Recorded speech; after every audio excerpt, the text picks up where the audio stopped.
Oh, hello there, ladies and gentlemen. Welcome to this month's ANP livestream, where today it is two nerds talking nothing but Star Trek for the next 2 to 2.5 hours. I hope all of you are having a wonderful Saturday. Joining me is my Trek friend. He has been on one of my Star Trek videos beforehand where we were talking about Star Trek the motion picture. But he's also my director of photography for a lot of the stuff that I have shot, both in the past and hopefully in the certainly near future. It would help if I could pull you up. And this is Jim Frasca. Say hi, Jim. There I am. Hello, I am Jim Frasca, or James Frasca. Yeah, I've known Adam for, I don't know, probably going to be close to 10 years now. Not only have we worked on a lot of films together, we're great friends, we hang out all the time. And of course, Adam got me into Star Trek. And if you couldn't tell, I went a little bit overboard and really fell in love with Star Trek. A little overboard. Just a little overboard. Just a little. Just a little. I am so impressed with this layout that you have going on right now. I've got to just adjust you just a tad. There we go. But I am so jealous of that. I think it looks so fantastic what you have working there. And you told me you had to be prepared. You warned me when we did our tests earlier today. I told you we did our test call at like 12:15, and I just had like my normal house lights on, and I was like, look, this is going to be my frame, but you don't know what's going to be in my frame.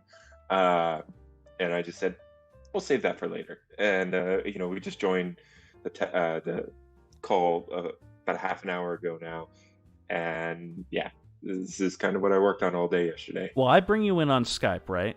And Yes. all of a sudden, you couldn't hear me because I was doing some tests before that. But I wasn't looking at your screen yet. It was when I pulled you into OBS that I saw the layout for the first time, and I literally was like, "Holy shit!" My cat is trying to jump on my lap. Spot. Spot. Spot, yes, it's Spot. It's not Venus, it's Spot. Spot. Yeah, so I had this thing for a while now. About 6 months ago, I got it for Halloween because we do a Halloween party every year. And I said, oh, you know what? This is just my TV. So why don't I see if I can find like a schematic video on YouTube? And so that's just some schematic video that's like 8 hours Oh, that's long. just on YouTube. That's 8 hours. I love it. Yeah, and that's my number one. That's Harley. And then I, of course, had to bring out all of my Star Trek stuff, my glass and my shot glass and my glowing Enterprise D here. It also makes noises, but it's really loud and not the best speaker in it, so I'm not going to hit them unless you want me to. Oh, well, I think the ultimate goal is to get a Come to Quarks is Fun mug that every time you tip it upside down, it starts singing at you. I might have one.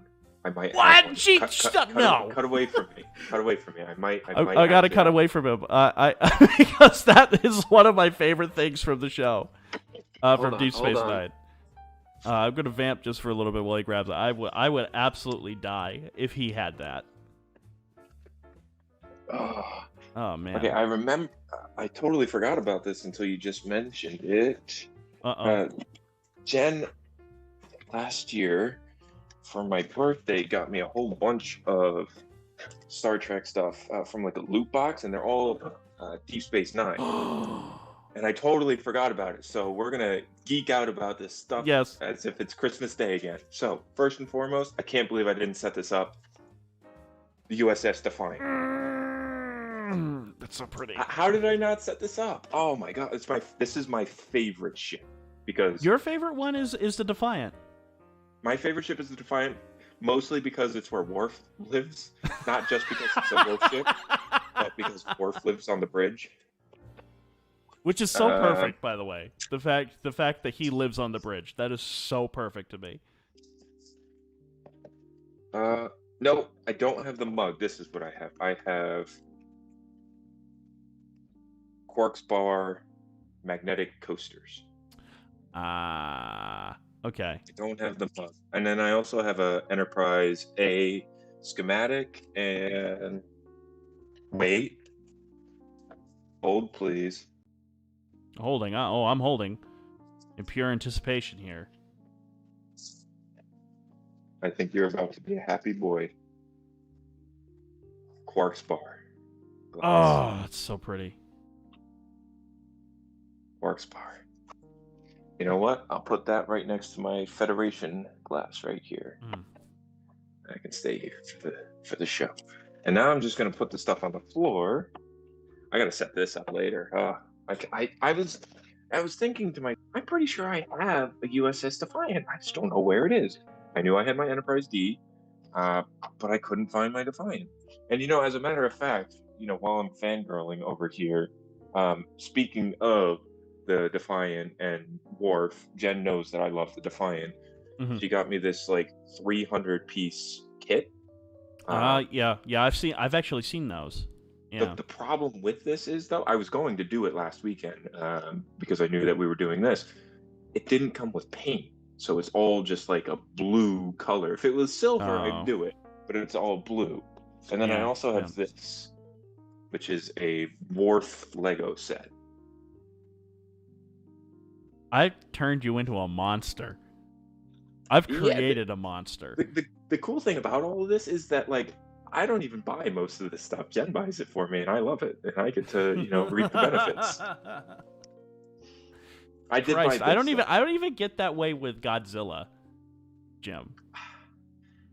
I enjoy. I love it. The small things. I never, to be completely honest, I never got used to how people use action figures. I never really got into action figures, but you want to show me an Enterprise D 175th scale or Defiant 1/100 scale, that to me is just cool. It's literally great Star Trek episode, ship in a bottle. That's the stuff that I really like. And then of course, glasses are nice too because you can actually use them. I use this glass all the time. Oh yeah, glasses are always the best. That's why, when I got on top of Mount Washington, I made sure to get Antonio a shot glass, so we had matching shot glasses and stuff like that. Cups are wonderful because they serve both an aesthetic purpose and they also have an actual use. You can actually use them, so exactly. it's sort of like a double whammy there. However, so you said something interesting. You said that Defiant is your favorite ship. In all of Star Trek, or just of the Federation stuff from the TNG era? Oh, that's a good question. I don't know if I would say in all of Star Trek. Definitely the Federation. Like I said, simply because I love Sisko's line where he first unveils it and says, officially, Starfleet does not have a warship. Unofficially, the Defiant is a warship. Unofficially, the Defiant is a warship. Well, that's. Deep Space Nine is my favorite of the Star Trek shows. Yes. I love them, but if somebody had to see, I don't pick a Star Trek show, it would be Star Trek Deep Space Nine. It's just absolutely wonderful, which irks me because I've been working night shift for WMTW. They've been playing the episodes out of order. Oh, you can't do that with and I'm that show. You can't do that with Star Trek Deep Space Nine. Any other show, you can do that. Oh, absolutely. And literally any other show, except maybe Season 3 of Enterprise. But literally, you can't do that with any of the other... you can't do that with Deep Space Nine. Yeah, they're totally not episodical. And it's really funny because I'm all the other shows are playing basically in chronological order. Why not Deep Space Nine? Yeah, you can't have the Dominion War and the Cardassian War and they're not interchangeable. You have to be focusing on one or the other. Oh my God! Which, by the way, a little bit, a couple of days ago was the first episode ever to feature the Cardassians, and TNG. Yeah, on TNG, and it's so funny seeing Mark Alamo playing somebody that's not Gold Dukat and with that weird facial hair. Yeah. And it's really weird. They have pink skin. I remember that. Yeah. It's a reddish pink. But the thing that drove me up the wall the most is the fact that their armor is so clearly styrofoam. You can see the wrinkles in it. And and I was just gonna say that the TNG era Cardassian uniform reminded me so much of like the Romulan. I know it's a different color and there are different emblems, No. but like I totally the see what you're saying. I do. The material looked just like the Romulans. And then in Deep Space Nine, when they first started coming on, they were the same costumes, but then eventually they changed them to like a rubber. I think it was because of Deep Space Nine. I don't know when Deep Space Nine started and when TNG ended and when they overlapped, because I know they overlapped by a little bit. I think, or 90. No. TNG started in 89. Okay, I think, but whatever. Two Star Trek nerds. But there is that episode with Jellicoe, which is one of my favorite episodes of TNG, where Picard gets captured. In that, they look like your typical Cardassians. Right. In there. They don't look like those ones from the first ones, but... they didn't know what they were doing with them in the first episode. Just like they did, because you look at them in terms of how they talk, how they act, and everything like that. They still act like Cardassians. What I mean when I say that is like they didn't know that they were going to be the main enemy in the next series when they were first introduced. Right. They were fleshed out like in terms of the actor, and I forget, I can't remember Gold Ducat's the actor who played him, but he's Marco a phenomenal actor, and he knocked it out of the park. But I think they didn't know that they were going to become such a prominent figure in all of Star Trek. Well, I think Armin Shimmerman played Armin Shimmerman Ferengi. played the first Ferengi in all of TNG, and he made it his life's goal. I actually just read a part of his book that he released not too long ago. He made it his life's goal when he did that first episode. He said, I am going to fix Ferengis. And when he was auditioning for Deep Space Nine, I think he actually auditioned like 5 times, because they were like, when you were a Ferengi in TNG, you were a laughingstock. The Ferengi were a joke. They were not a serious character. I still think they're kind of a joke, but yeah, it's they're played for laughs, I should say. But they are, but like they are much better handled in Deep Space Nine than they ever were in TNG. And they were more fleshed out, and I thought that was really cool. Well, Gene Roddenberry wanted the Ferengi to be the bad guys of Star Trek TNG. Yeah, no, thank you. Yeah. But I really wanted to do with you, and I still really want to do this. I would love to do. We got to pick 5 episodes from season 1 that are actually decent. Season 1 is hard of TNG because but a part of me is like, I don't want to watch season 1 all over again. I'll tell you, when we initially started talking about that, I don't know, about a year ago. Yeah. I said, this would be a perfect time to get Jen to watch, because you got me into Star Trek as we were only just starting dating, really, and so by the time that we were serious and spending more and more time with each other, I was already in Deep Space Nine, and I said, she's not going to watch from here. Like, you could start with Deep Space Nine, but anyway, so about a year ago, we were talking about doing this, and I said, all right, Jen, let's watch the first season. I gave up and skipped to season 3. I would agree. Just go straight to season 3. And because it's an episodic show, you're fine to do that. You're not really missing anything. You can watch the synopsis. You can select. You should do with somebody for the first 2 seasons of Star Trek, select good episodes, because there are good episodes in there. Oh, yes. Select them and just say watch those, and that's it. Like Data's Day in season 2 is fantastic. Not Data's Day, sorry. The one where he's on trial. Right. Is that season 2? That is season 2. Riker doesn't have his beard yet. I know that. Yeah. When Riker gets his beard, it becomes good. It's same with Sisko. When Sisko gets his beard in Deep Space Nine, suddenly the show gets really good. I would counter. I would say I think Deep Space Nine was good right out of the bat. I think it leaned a little bit. The first 2 episodes leaned a little bit too heavy on the backbone of TNG. They didn't do a good job of this is different. Oh, clearly. I think that's what they were trying to do at the beginning. Because we didn't need Q, we didn't need all those characters and stuff like that from the previous show to establish this, but we kind of did, Sisko because this blames is Picard for what is it? Not Wolf 359, but for the Borg invasion, and that killed his wife. And I killed his wife, which I'll say this, I think Deep Space Nine has by far the best pilot episode out of all the Star Trek shows. I think Enterprise has a really good two-parter. Nah, I don't really. I mean, First it's episode. fine, but it didn't. It wasn't as good as what came after that. Like, I think the pilot for Deep Space Nine, I think, is genuinely good. I do too. And I the thing would is, say with it's between the two. With TNG's is all right. I mean, it certainly set the tone, and it got me, this is a new crew, this is a new era of Star Trek. It lived up to that title, Star Trek TNG, and it introduced us to Q. But it doesn't hold a candle to some of the episodes we'd get season 3 onwards, particularly seasons 3, 4, and 5. It kind of peaks with season 3, 4, and 5, and then it goes down with seasons 6 and 7. Downhill with season 6 and 7. It definitely went downhill, but I don't think that it went like bad at any point. I don't think so either. I just think they ran out of ideas. It's welcome either. No, well, just about all of them, yeah. 7 seasons is a lot, but I think Voyager overstayed its welcome. I think that should have probably ended in like season 5, season 6. Oh, I have a lot of problems with Voyager, though. I haven't watched Voyager in years. Like, I think I was a freshman in high school last time I watched Voyager, so I can hardly talk about it. I have more fresh in my memory than that.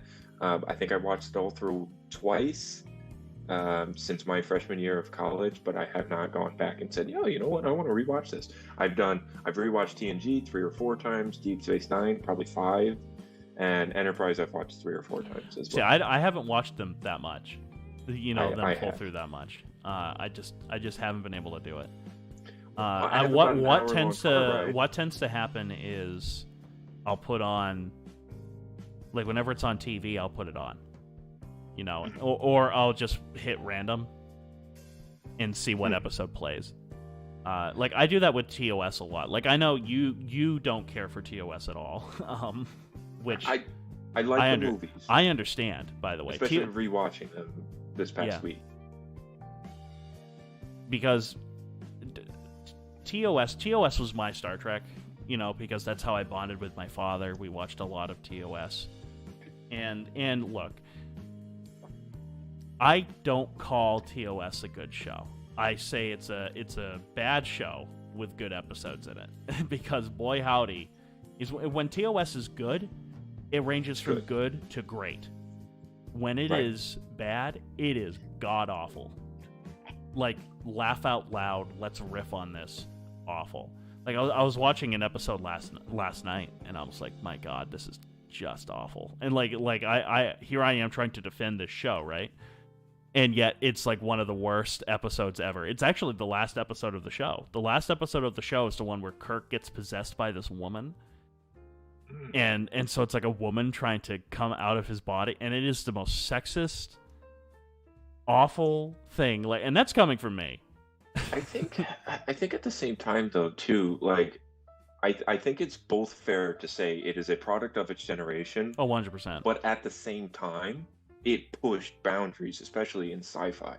But you had, you know, African American characters on the main bridge. You had Asian characters on the main bridge. You had a Russian. You had a Russian. Yeah, a Russian. Yeah, that was a big deal. And I know that it's not the first interracial kiss, but like one of the first interracial kisses. So as much of a product of its generation, it really was also groundbreaking at the same time. So the way that I like to think of it is, I respect the crap out of it. Yeah. But it's not my cup of tea. Yeah. And I kind of look at that as well with TOS. It's those 6 original movies. To me, those 6 original films, that is Star Trek to me. That is the definition of Star Trek to me.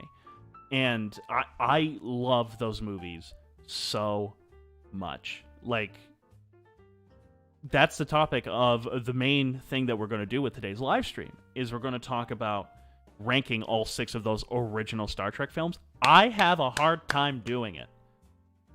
Like, I know what's my favorite. I have a hard time picking. I know what's my favorite. I know what's my least favorite. It's the stuff that goes in between there that I tend to go, It depends on my mood, because I want to say this right now. I don't think there is a bad Star Trek original movie. I think there are ones that are better than others, but I think all of them have wonderful things in them that I just love to no end, be it a character thing, a story element, or a mixture of the two. Which by the way, I can't say about the TNG movies. Yeah, no, I can say there's a good one and there's the rest of them are good ones. I can't say they're not. Okay is how I would. Let's put it like this. We were talking about this right before we went live, and you got me to watch the TOS movies last year, and I think the year before that we watched the TNG movies, and well, I have not watched the TNG movies, but I've watched all through the Next Generation since then. So yeah. I don't think they're good movies, but I like all of the characters, and we'll get onto this a little bit later because I know that we want to stay on TOS for now. But we have to talk about Picard and how it's not great. Oh, New Trek! Don't even get me started on New Trek. My protest for New Trek is, I'm not gonna sit here and complain about it because I don't want to do that. I do. Well, in most of my videos, because I've watched it, I can complain about it. Well, my protest for New Trek is not watching it. I respect that too. Yeah. I'm not giving it my money. I'm not doing anything. I'm not watching it. But I'll watch the old stuff, no problem. Which that also goes into a topic of something we wanna hit a little bit later. I was just gonna say, let's loop this back circle, talking about not giving them money. Don't give Paramount Plus your money. Give HBO Max your money, because they have the original TOS 6 movies. Well, they also have, instead of Paramount Plus, they have the TNG movies too. Yes. I was going to say, they have they have the 10 original movies on there. Yes. And they have the, at least for 1, 2, and 3, they have the director's cut and the theatrical cut, which I did not realize until after I rewatched 2 and 3. There isn't a director's cut for 3. There's a director's director's cut. 1 and 2 then. Yeah. There's the director's edition for the motion picture, and then there's a director's cut for 2. There is a director's cut for Star Trek 6, which is what I showed you, and they have now officially done it in 4K. It just hasn't been released over here yet. Right. For Star Trek 6. You've seen it. That's the version you watched, is the director's cut. It's just the aspect DVD ratio now. is different. Yeah. Not Blu-ray. Yeah. All right. So how do you want to do this? Do we want to do it? Let me set 2 criteria, or ask 2 criteria. Okay. All right. Ask away, sir. Are we saying best movie as in technically, critically, or my personal favorite, whether or not I think it is technically a good movie? Your personal favorite. Okay. And your personal favorite. Are we starting with worst? Or are we starting? Yeah, we're gonna start 5 to 1. 5 being the worst, or 6 to 1. 6 being the worst, 1 being the best. I do want to just ask though, because I know when I was talking to you about TOS and stuff like that, and the movies and stuff like that, you were hesitant to get into the movies.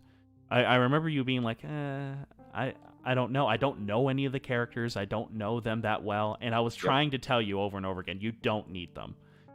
You'll get them in the show. I mean, in the movies, you will. Do you agree with that? Do you think that those characters work on their own outside of the movies, or do you think you need the show? No, you do not need the show. But I guess we'll start off. I don't know where I would place the worst movie. This is going to be a huge shocker to you.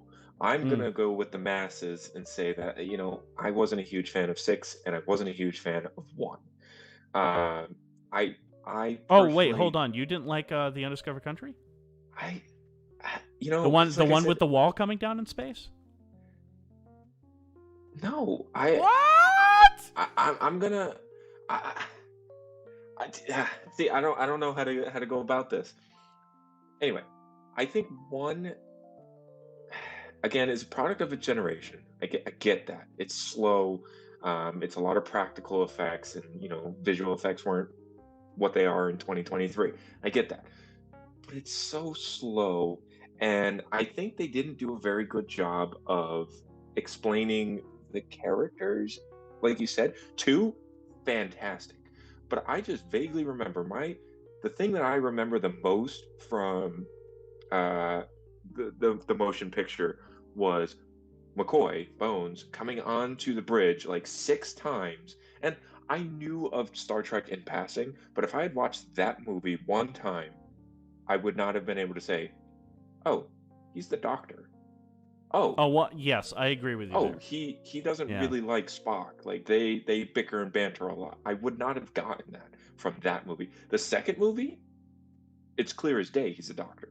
It's clear as day that Bones and Spock have this love-hate relationship. So I think when you say, do you need to know, in order to know the characters, do you need to watch the show? No. But in order to know the characters, you need to get to the second movie. Or have somebody like you sitting there and explaining. I did know who McCoy was, and I did obviously know Kirk and Spock, but when it came to Chekhov and Sulu, I didn't really know them. I didn't know what their place was, and I don't think that they did like a great job of explaining that Sulu is navigation and Chekhov is weapons. I 100% agree with you. They did not. And that is the common issue with that film. I think the director's edition that we finally got to see in theaters helped. Oh, yes. But it still didn't fix that problem. That problem was there. That is just a flaw with the movie. We did a 45-minute video talking about this movie. Yep. If you guys want to check that out, I should put that in the description below, but I didn't. But it will be there if you watch this on video on demand. My sister. So yours is 1. I understand why your least favorite one is 1. I understand why that's a lot of people's least favorite Star Trek film from the original 6. I really do. I love the shit out of it because it's my kind of sci-fi. But as a Star Trek film, it's heavily flawed. And I completely understand. I 100% understand your position. I do. I actually, if I can counter myself, really. Oh, hi, Harley. I think as a Star Trek film, the plot itself is 100% Star Trek. It is a quest for peace. It is violence as a last resort. It is not Star Wars. I think it does a very good job of separating itself from the other masses. It is not an action film. It's a political, let's see if we can talk our way out of this. It's just a mystery. We're going and we're exploring. I think the plot is fantastic. I think it's the execution that isn't up to par with Star Trek, if that makes sense. Oh yeah, it's so slow. Yeah, it is. I mean, the nickname, the slow motion picture, is there. I don't agree with it anymore with the director's cut, but yes. Had you seen Have you seen the theatrical cut? Oh man, you would. Isn't it something like 20 or 30 minutes longer? No, it's not longer. The director's cut is actually longer by a few minutes, but it just feels way short, like way slower. For reasons I explained in that video, but I get it. But did you like the movie though?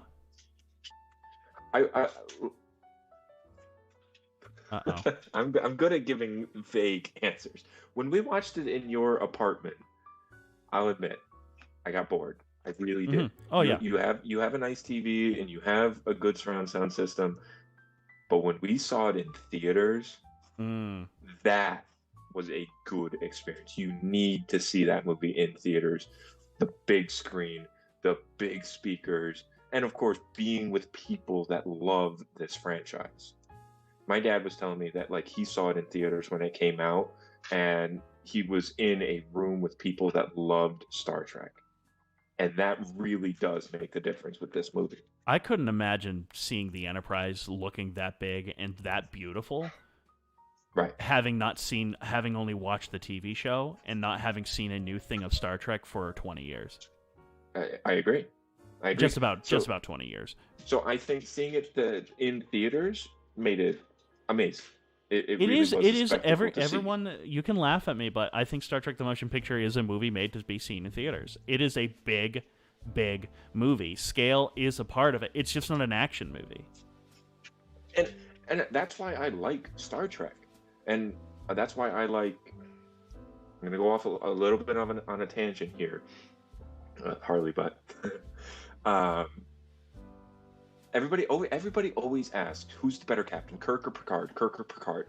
I have the internal struggle of who's the better captain, Picard or Sisko. Sisko is a wartime captain, Picard is a peacetime captain, and I like the non-action episodes. I love it when they find a law loophole and that's how they solve the situation.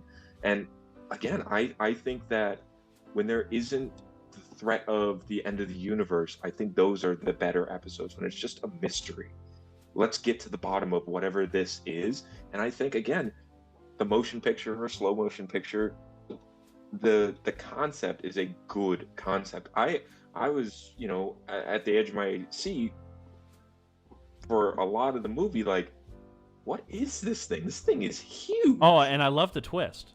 The twist at the... I remember seeing that for the first time being like, oh my God, we did this. And I genuinely like that. I mean, hearing you say that about Captain Picard or Sisko, I mean, I love Kirk. Kirk is my captain. The Kirk from the movies is my captain. Even in episodes, like, you watch Balance of Terror, and, like, this is why I love Captain Kirk. Captain Kirk is a terrible admiral. He's a wonderful captain. He is so good at thinking on his feet, and you get sprinkles of that in the motion picture. You do, yes. But I want to talk about that later, because it comes on my list a little bit later. So that was your number 6. Yes. Okay. Completely understandable, and I get it. By the way, it's just so much. It's so funny to me how much Antonio liked that movie. I was really expecting him to not like it at all, and he was like, "No, I thought this was great." And I need to make it clear that again, I don't think that it's a bad movie. Yeah, I agree when you say that there is no such thing as a bad original Star Trek movie.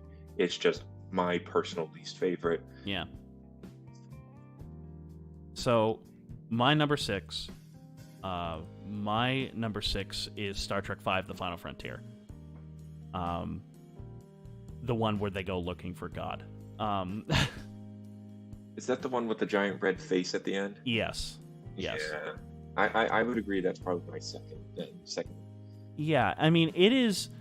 There are things in that film, and I've done a video about this, how I would love to see a Shatner cut of that movie, even though it's been pretty much confirmed now that there can't be a Shatner cut, because I guess a lot of those elements were destroyed in a fire.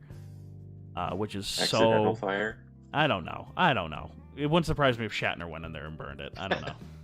Well, I thought it was like Shatner's baby that like Spock got to do a recut of one of the movies, and like the deal was that Shatner then got to do a recut of one of his. No. It was Leonard Nimoy got the okay to direct 2 movies. When he got the okay to direct 4, Leonard Nimoy, Shatner said, "Can I direct the next one?" And Paramount said, "Sure." That was the deal. But Star Trek V, to me, is probably the one that I actually watched the most as a kid, because it was on all the time, and there were VHSs of it everywhere. So when people say that it was a box office bomb, that's not totally true. It did significantly less than Star Trek 4 or even Star Trek 2, but or Star Trek 2 and 3. However, the VHS sales of it were fantastic. Like, once it got released on home media and stuff like that, it was fantastic. And I did a video on it going into all the production problems that went into that film and how the special effects are bad and everything like that. The script itself was flawed, but the fact that there's like 15 minutes of that movie that are just left on the floor that I think would, in the very least, would have helped fix some of the problems. Instead of it making it like a hard, jagged edge, it probably would have rounded it, a little bit more. It probably would have made it a little bit more of an even film. I even like the comedy that's in there sometimes. Like, I love it when Scotty hits his head while he's talking about how much he knows the Enterprise. He hits his head off of something. I don't know why that makes me laugh so hard, but I do. I love, and I think this is the strength of the movie, is all the stuff with Kirk, Spock, and McCoy is wonderful in this movie. I love the banter that goes on between the two of them. I love the campfire stuff. I love them singing "Row, row, row your boat" at the end. I don't care. I think that's some of the best character stuff within Star Trek is in those moments. The problem is that I don't think the movie gels as a whole. It's too tonally inconsistent. trying to be funny like Star Trek 4, but also trying to be almost trying to be Star Trek 1, ironically, in that it was trying to be larger than what it really is by searching for God, which I think them searching for God is a flawed idea anyways. I do love this idea of a Vulcan who, instead of embracing logic, said, no, we are emotional beings, let's use it. Let's embrace it. Let's understand it. I love that. I love that concept, and I wish they played with that more. I don't think he should have been Spock's half-brother, because boy howdy does that mess with continuity. And boy howdy, let's watch Discovery where Spock has a sister now, too. No. Oh, sorry. Digressing. No. I digress. But, I love the idea. Like, it would have worked just fine if he was a good friend of Spock's. Yeah. And while they were in school. That would have worked just fine. A colleague, yeah. But, like, I love the stuff when Sybok makes McCoy relive him killing his father. Not really killing him, but his father had this horrible disease, and to relieve his father of his pain, he basically euthanized him. And only for them to discover, a few weeks later, a cure for that disease. Yeah, I do remember that. Yeah, now. yeah. McCoy and I'm like, that is such a good moment for McCoy. And also explains a lot of why he is the way he is in those movies. And I genuinely love that moment. I think Spock's is a little bit flawed. I don't understand how he can remember his birth. However, I really do like the idea, because this carried over from TOS, that he has an estranged relationship with his father, because Sarek thinks Spock is too human. Which is ironic, considering that Sarek Everyone else thinks he's... Well, I think it's ironic because Sarek seems to only like human women. He loves because all of his wives have been women. Which, yes. Yeah, which I think is... All of his wives have been human? Human. That's what I meant. Human. That's what I meant. I was going to say, a wife has to be a woman. Oh my god. But Sarek... I know Star Trek is liberal and woke. Yeah, and all that, but... I hope so. But I love the fact that Spock has that within him, and that's Spock's pain. I love Kirk when he goes, no, my pain makes me who I am. I don't want to get rid of my pain. I need my pain. It makes me who I am. It's what's driven me to this point. It's what's made me who I am for good and for bad. It's made me. And I love that. I genuinely love that idea. And I love how at the ending when Kirk is talking with Bones and Spock, McCoy and Spock, McCoy goes, I wonder if God really is out there. And Kirk answers it, and I think the most genuine way possible, he points to his heart and he says, I think he's in here, the human heart. I think that's where he is. I think he's inside all of us. Just talking about, I was going to say not necessarily the human heart, but just... Well, he says the human heart. The inside of... But, yeah, and I love that. I genuinely do. And Jerry Goldsmith's music is fantastic. I think the cinematography is great. Yeah, I was just going to say I remember there being a lot more like movement with the camera. Yeah, there's a lot of that in this movie film too. Yeah. And I think that was becoming more common, and they took very, very good advantage of that. Shatner was great at doing... Shatner was really good at directing action, too. He was very good at like moving the camera from point A to point B, making things move on screen. He was very good at that. The problem is that Shatner's not a good writer. And... Did he write the movie? He did. I thought he wrote it with somebody else. Realize He wrote it with somebody else. He wrote the movie. And that was the problem with the film, is the writing and the special effects and the rushed nature of it, unfortunately. But... I just praised it to no end. Again, I can't get over how bad those special effects were. I think the ending is extremely lackluster. Everything after Sybok merges... everything after Sybok jumps into the Godhead, and Sybok is killed. Everything after that, I think, is extremely lackluster with that ending.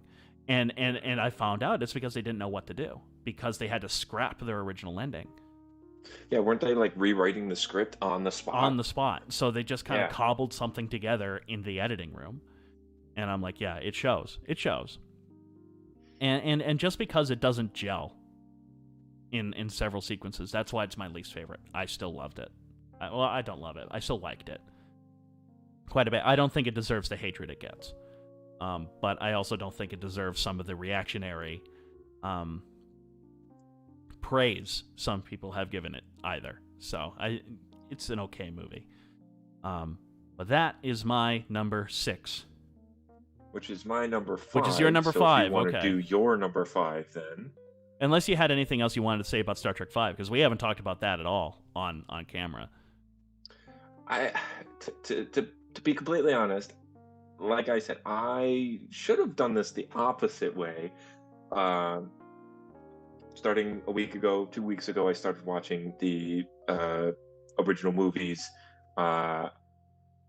during my lunch break, and so I rewatched 1, 2, and 3, and so I already knew what I had thoughts on them. You know, I knew I had strong thoughts on 1. Everybody has strong thoughts on 2, and I already remembered what happened in 3, but then what I didn't remember was 4, 5, and 6. So okay, I have not as much input to give in them, other than just I remember what order I put them in, and that's about it. Okay, so then when it comes to 4, 5, 6, your number 5 was 5. yes. Okay, so then my number 5 is 4, The Voyage Home. And this is where it gets into murky water. To me, the next 3, so 3, 4, and 5 on my list can be interchanged at any moment. It depends on what mood I'm in. No, not for me. I love 4 to no end. I want to make that very clear to everybody. I think 4 is fantastic. I think it's hysterical. And I know you thought it was hysterical, Jim, because you were laughing your ass off throughout the entire thing. I guess we'll just skip ahead a little bit. I think 4 is my favorite. Okay. You know what? We'll save the conversation for then. How about that? Yeah. Yeah. But 4 is great. And mainly because I'll leave it to the comedy, and I think that movie did the best in terms of character development between the actors, and that is key. It's a toss-up between 2 and 4 for me, but I think 4, at the end of the day, just by the skin of a teeth, I think it's my favorite. So it's kind of funny that it's your second least. Yeah, and that hurts me, by the way. That genuinely hurts me. And like you said, it's easy to know what the best one is and your least favorite is, but where do you put the rest in between? Because they're all good. Yeah. Yeah. So then we'll go on to your number 4. That's what we'll go on to. So then that leaves me with 6. And again, because I don't really remember what happened in it. I know what happened in 1, I know what happened in 2, I know what happened in 3, and I know what happened in 4. 5 and 6 really are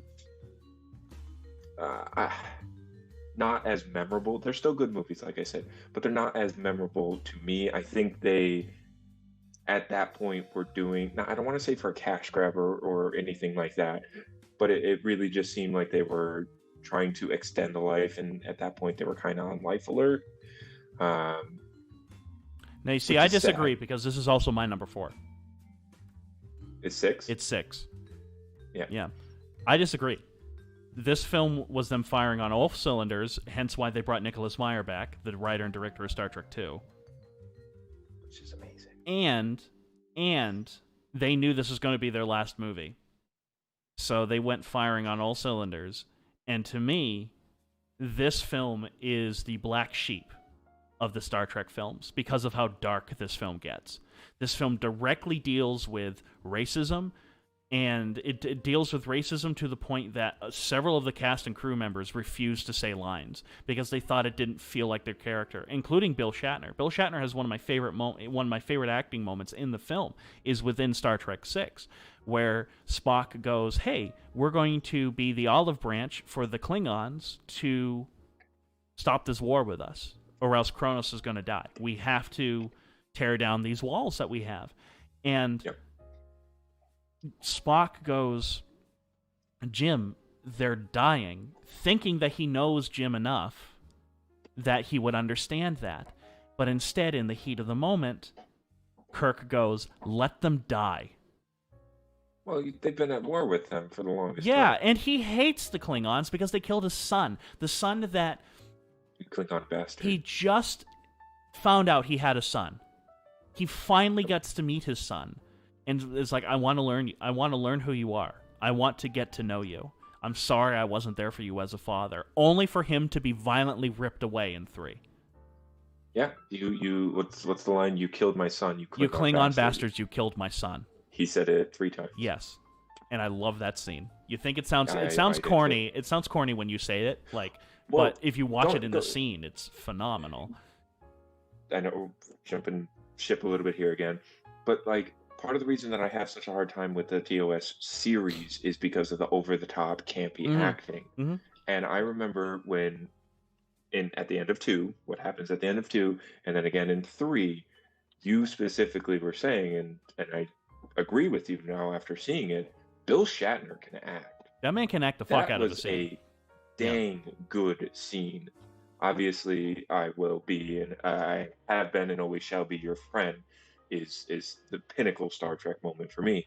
But in terms of Bill Shatner, I think You Killed My Son, You Klingon Bastards is the next best moment. The fact that he misses the chair and everything too, and that was an accident. He just falls to the ground. That was an accident. He falls to the ground. He was supposed to slump in his chair, and he missed his mark, and he kept going. And I'm like, it was a good moment. And you know what? I should give more credit to 6 as well, because everybody loves Worf, and we wouldn't have Worf if the Klingon peace treaty wasn't made. No, we wouldn't have. And I mean, that's exactly what Star Trek 6 is. It's the wall coming down in space, because it was made around the time when the Soviet Union was coming to an end as well. And I love 6. I genuinely do. I think it is so dark, and it really it heavily inspired Deep Space Nine, because it starts scraping at that underbelly of the Federation, in that they're still the good guys on the whole. They still genuinely believe in what they're doing, and I think they are good guys, and they're genuinely trying to do what is best for the galaxy. But that racism is still there. It's always going to be there. It's always a part of us. It's how we deal with it. That is the thematic essence of that film. And it's so wonderful. I'm sorry, Jim. I think it is so good. And I love the fact that it introduced the Klingon bird of prey that can fire when it's cloaked.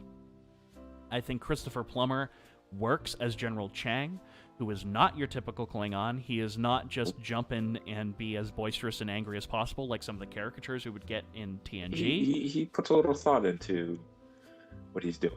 Yes, and he plays him like a samurai, and that's how Nicholas Meyer... I wish they did this more with the Klingons. Instead of it being the honorable warriors, I wish they played them like samurai instead. And that's because that's how Nicholas Meyer viewed them. Yeah. At that point, it was already so established that they are just... Well, I think Star Trek yeah. 3 is what made them... is what introduced the Klingons as we know them. It was Star Trek 3. Well, kind of the motion picture. The motion picture introduced. They immediately thought that V'ger was a weapon. The motion picture introduced them at their design that we know, but they weren't in it enough for me to go. Yeah, they're only in it for like 5 minutes. But you get from that 5 minutes. Oh, their first instinct is kill it, not what is this. And, with Star Trek 6, I love the ending. I genuinely do. I love how Sulu is now captain of his own ship, the Excelsior, and he says, damn the Federation, I'm going to help my friends. And he goes racing to the Enterprise. I love the Sherlock Holmes mystery that's going on. Who done it? Who killed the Chancellor? You don't need to know the show before this, but Sulu worked for Kirk for 5 years, and they established that at the very beginning. He's going to do whatever it takes to get him, and I didn't need to know that by watching the shows. It's in the writing and the acting, and the decisions that the characters make. You can tell he's putting his career on the line for his friend, right? Which also happens in Star Trek 3. Even the music in Star Trek 6 is considerably darker than any of the other scores within the franchise. Like, I love the opening credits, because during most of the Star Trek films, they have sort of like a rousing score behind it. Like, yeah, we're watching a new Star Trek movie. This one, you know it's different the moment... It's a little darker, yeah. The moment the credits start rolling. That this is not going to be your typical Star Trek. And yet, somehow, it still feels like Star Trek at the end of the day. It totally tackled the dark side of things, and then still made you go, I love these guys. I love this universe. I love that. It still made you feel hopeful at the end, which is something that I love about Star Trek to no end, is that it's so optimistic about several things. Even when it gets really dark in Deep Space Nine, there is still a sense of optimism behind the entire thing that never leaves. And I miss that so much with Star Trek. we were talking about this briefly earlier too, how, and I kind of forgot that aspect of this movie, but like, we're going to talk about this a little bit more later. New Trek is garbage, and part of the reason, besides it being woke, is that every episode has the light at the end of the tunnel. There is no bad thing in the Federation. We both like the Orville so much, and one of the reasons that I like it so much is there is dark stuff in the Union, and they don't just push it under the rug, they don't fix it, but they try and compromise and build upon it.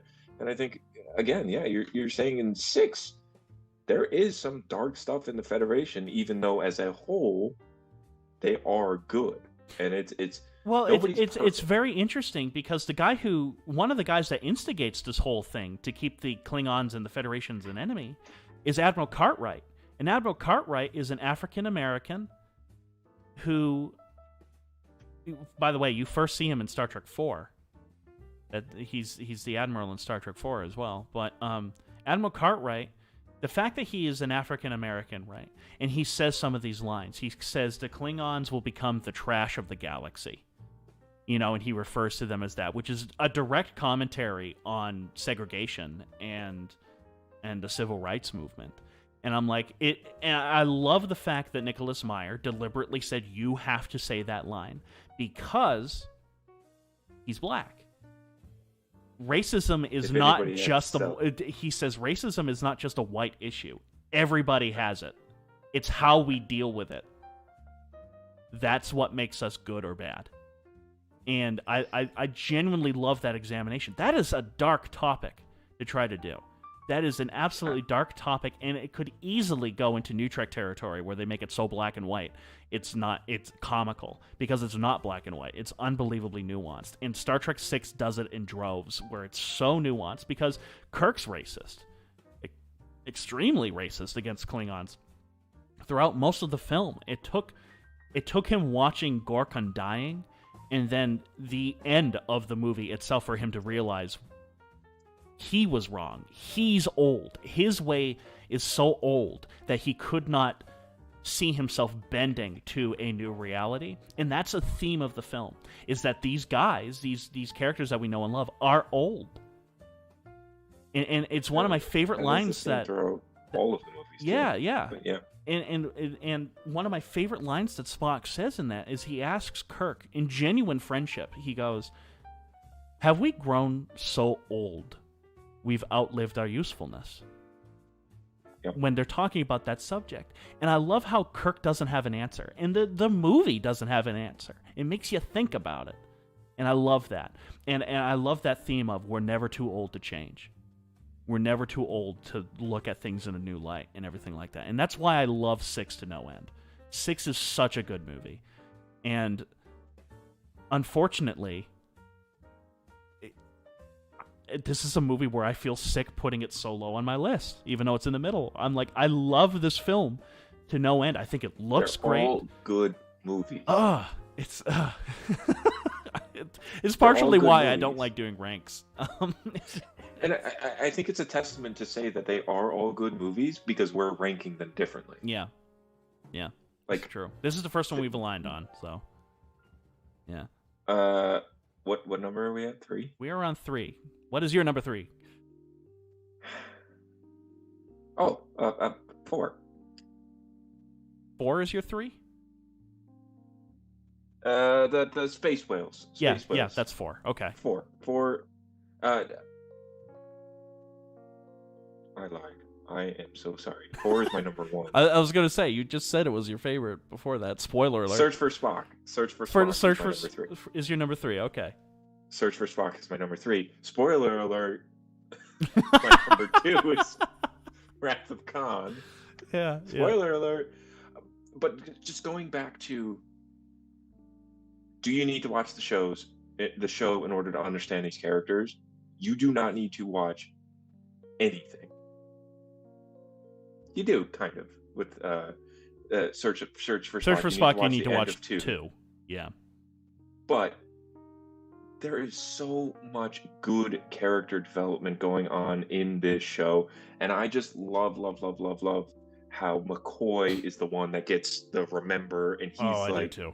Oh, this green bastard is living in me, or whatever he says. It's his revenge for all those arguments he lost. Exactly, that he lost, and it's like, that's really good character development, and it's funny, but you know exactly what's happening when he says that.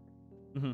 And like, I think this movie does a really good job with the character development, not as much as 4, but really, really good character development.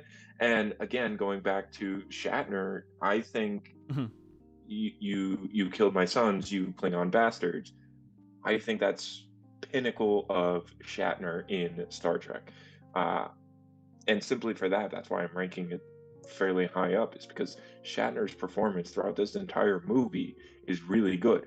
Spock is his brother. It's not just a friend. It's not just a coworker. Spock is his brother. Well, it's genuine love between the two of them. It is right. Love in almost its purest form. Like, Kirk doesn't want to live without Spock. Spock doesn't want to live without Kirk. He doesn't want to live without McCoy either, and everything like that too. It is true friendship in its absolute purest form, and that's what Star Trek TOS was always about. It wasn't the other members of the crew, like Scotty, Sulu, and stuff like that.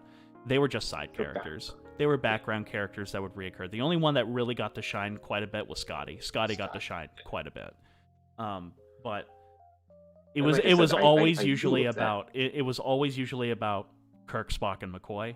Nicholas Meyer understood that. I think just about everybody understood that at the time. It wasn't until TNG when they started doing the true ensemble of all these characters being truly fleshed out and everything like that.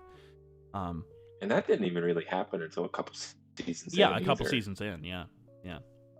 But I really like the search for Spock. Again, it's another character one. It's not like another.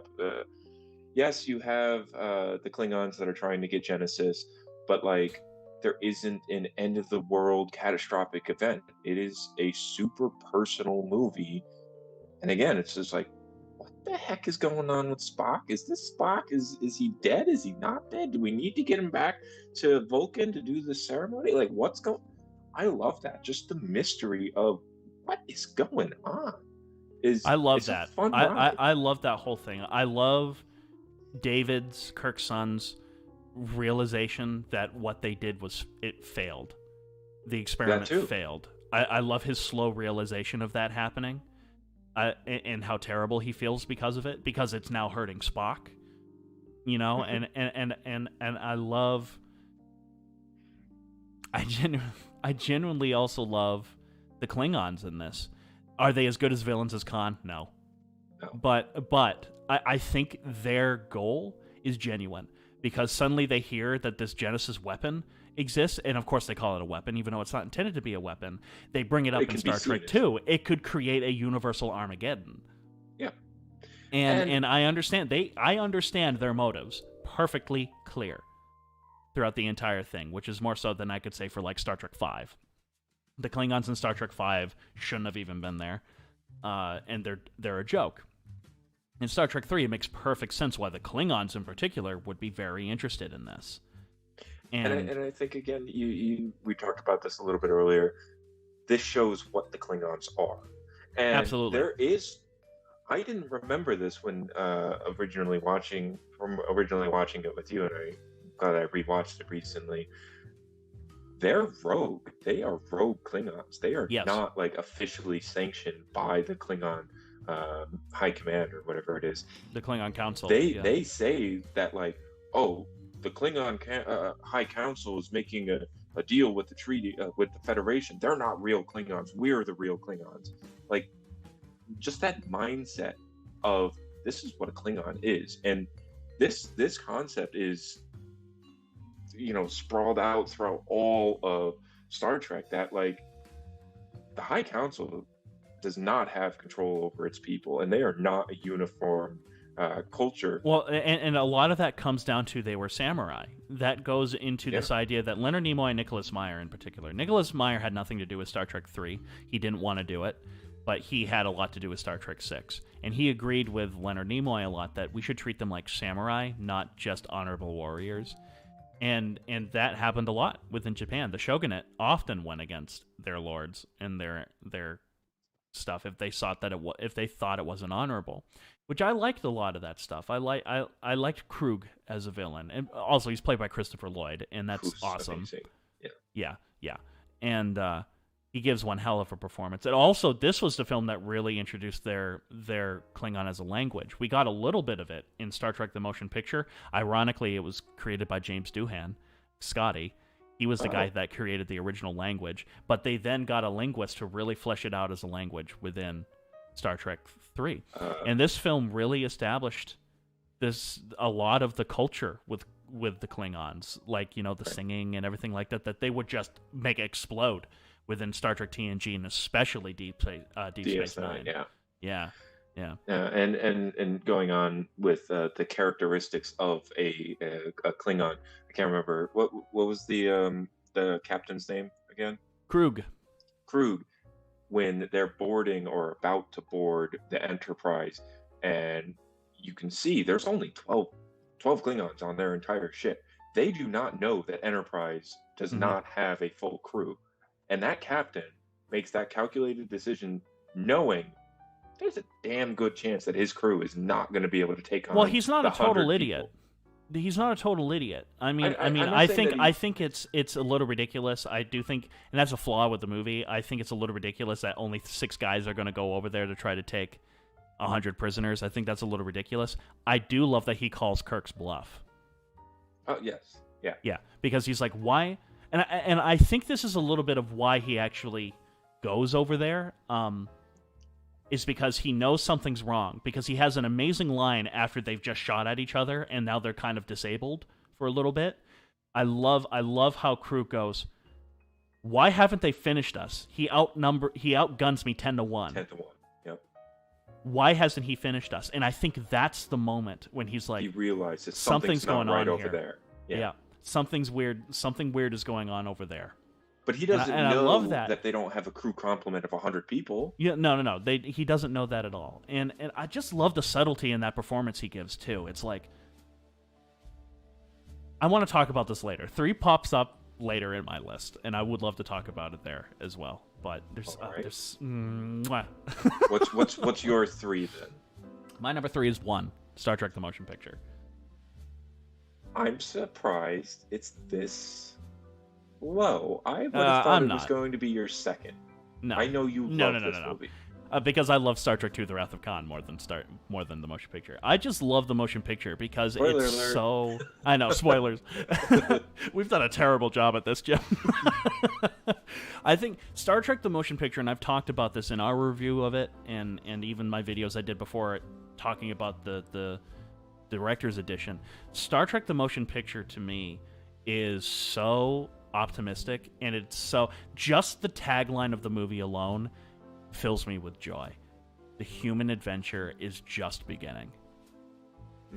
And I love that. Like, honestly, there's something about Star Trek: The Motion Picture where I watch it and I consume with it, and the mystery and the fact that there's this whole element of this film where it's like, they're old.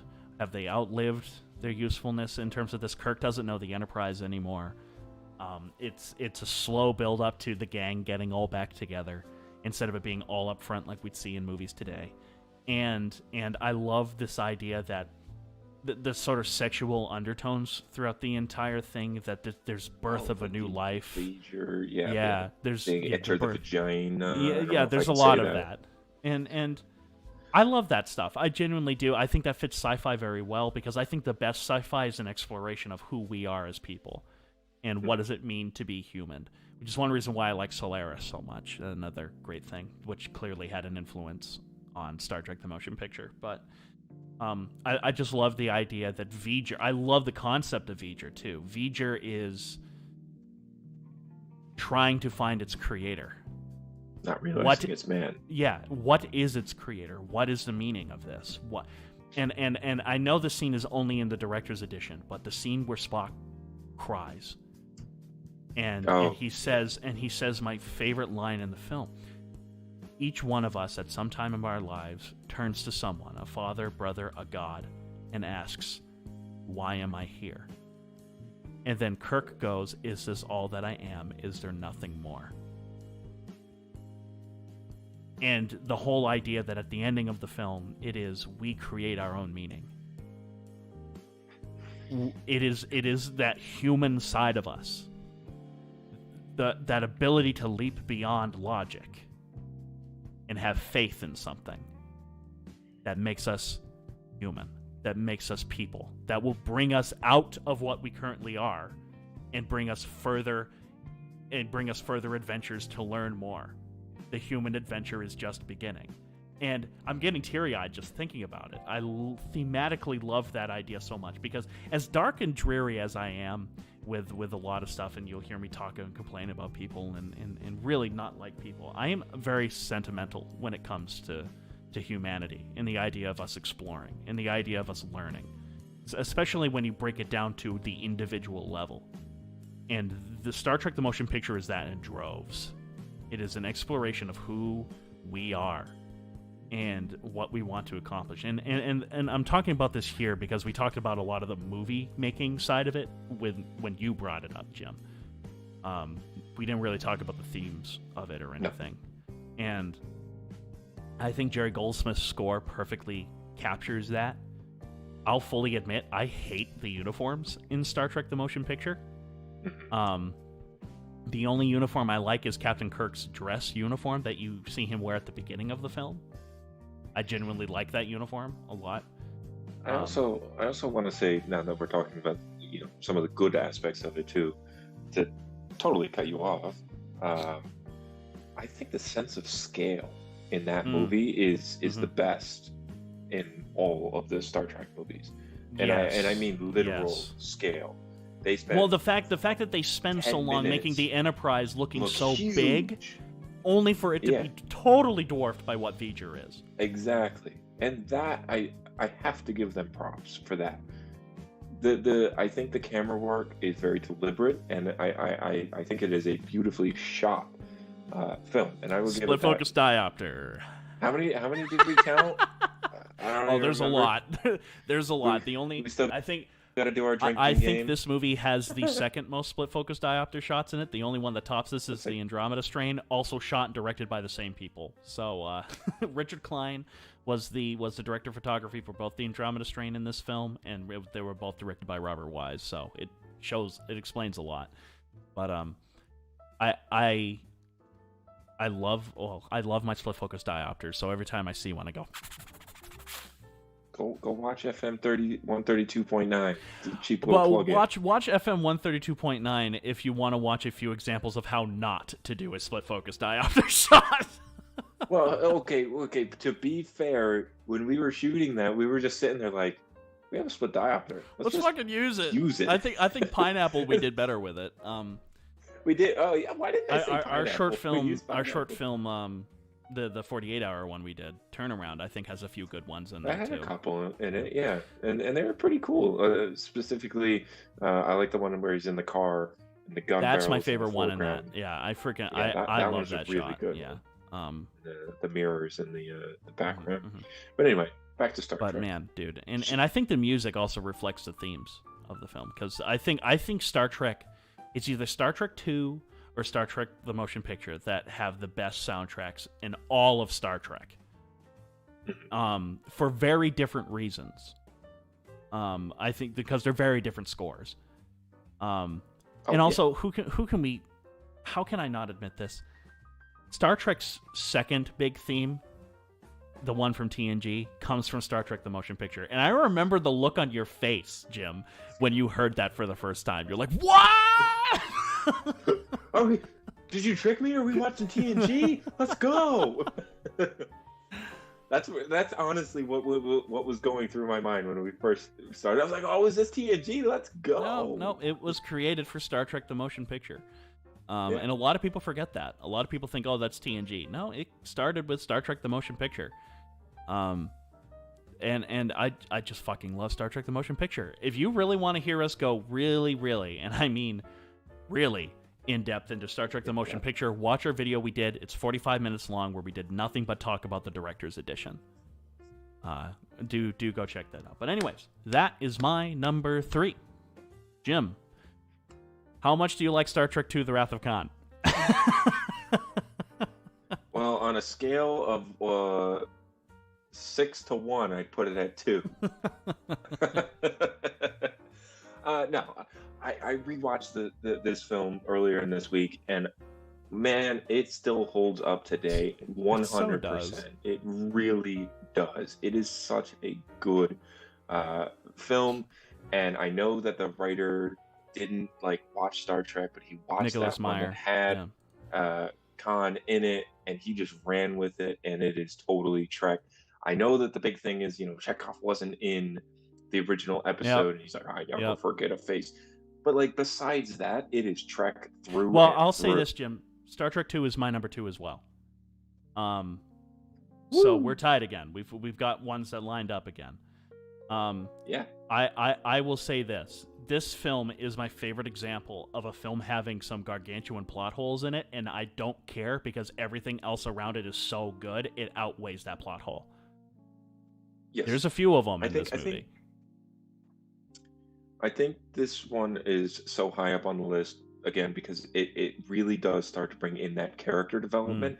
And the other thing is, you actually pointed out this earlier, are they getting so old that they're, outliving their that's worth? interesting because and this is a deliberate thing that Nicholas Meyer... And I'm talking about... Yeah, oh yeah. Well, Nicholas Meyer wanted to play that up because in Star Trek: The Motion Picture, William Shatner nearly starved himself to get himself in the shape he was for Star Trek: The Motion Picture. And he was in great shape in Star Trek: The Motion Picture. In fact, the entire cast looks fantastic. They really wanted to make themselves look youthful again. But Nicholas Meyer said... 20 years later. But Nicholas Meyer said, no, you are getting older. Let's play with that. Let's really play with that. It works out well. And it does. It freaking works great. That's a theme with Kirk throughout all the movies, is he's getting older. Right. And it's handled so much. Is great. Yeah. And it's not in your face either. It's super subtle. I didn't even pick up on it the first time. Damn. Oh yeah. When Khan hits them for the first time. That is such a good and simple I love how he goes. I love how he's embarrassed by it. He goes, damn. And I'm like, that's... But I love that. It conveys that he is getting old, and it's not in your face. It's a little joke, which at first I didn't get, but the more I think about it, the more I'm like, damn, that's a really good and subtle nod to they are getting old. Well, that whole theme of them getting old really fits into it, and that's because the book that Kirk is given by Spock for his birthday is A Tale of Two Cities. It's the best of times, it's the worst of times. That's the opening thing. And you think that's going to be the theme of the movie because you think that's going to be the theme of the book. It's not the first lines of the book. It's the last lines of the book that Kirk says at the end of the film. The Kirk, when he sees it during his birthday, he's not happy. And I love that Spock picks up that he's not happy. And of course McCoy does. Damn it, Jim, why are we treating yours like it's a funeral? Yep. Why don't you get your command back before you really do grow old? I love that line. And I love how at the end, after Spock has died, and after everything is done, Kirk is nearly crying, looking at Genesis being born, this new planet being birthed, and someone asks him, how do you feel? I think it was McCoy. McCoy goes, how do you feel? And Kirk is almost in tears, and he goes, I feel young. And I'm like, that's the theme of the movie right there. That's so beautifully done. and it's the entire film is about life and death, and what does it mean when you die? You have What somebody die, and you have something Oh, brand new at the and end. that cutting too, when it's genius, because I love it how when Spock saves the day, right? And Oh, the chair. and I love it. That gets me every Yeah, time. I love how the moment everything goes back online, they could do warp and they can get the hell out of there. Kirk goes, Scotty, you're a genius. Warp speed, go. Sulu, get us out of here. He thanks Scotty. And he thinks Scotty did it. Until all of a sudden you hear Bones. And he's surprised to hear Bones, McCoy, come over the intercom. You might want to get down here. You better hurry. And he looks over and that chair is empty. And it's beautiful. And really is. I know why they did it this way too, because apparently it had gotten leaked that Spock was going to die in this movie. Oh, the Kobayashi Maru. Which is why he dies at the beginning of the movie, because it was going to make everybody go, oh, that's what everybody was getting blown up about. And he didn't really die. And then all of a sudden, I couldn't imagine. My father described it pretty well.